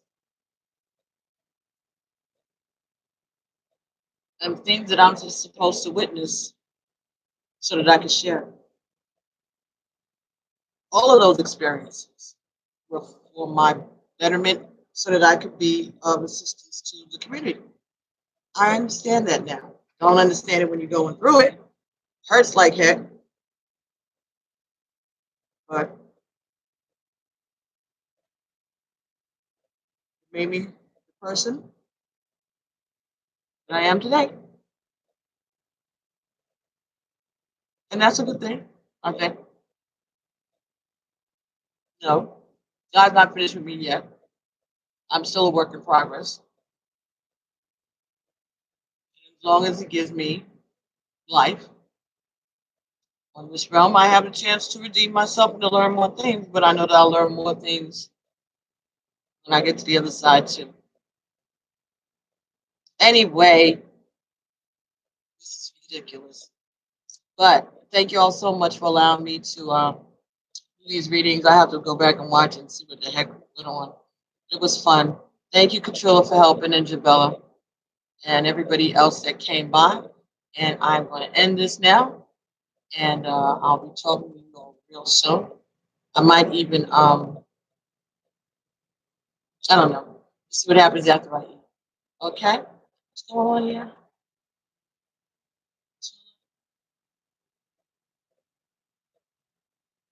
I'm supposed to get ready to leave here.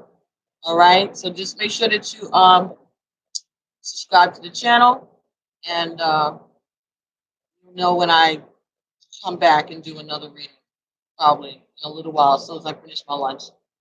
Okay. Good to see you, boys. All right. Thank you. Peace. Namaste.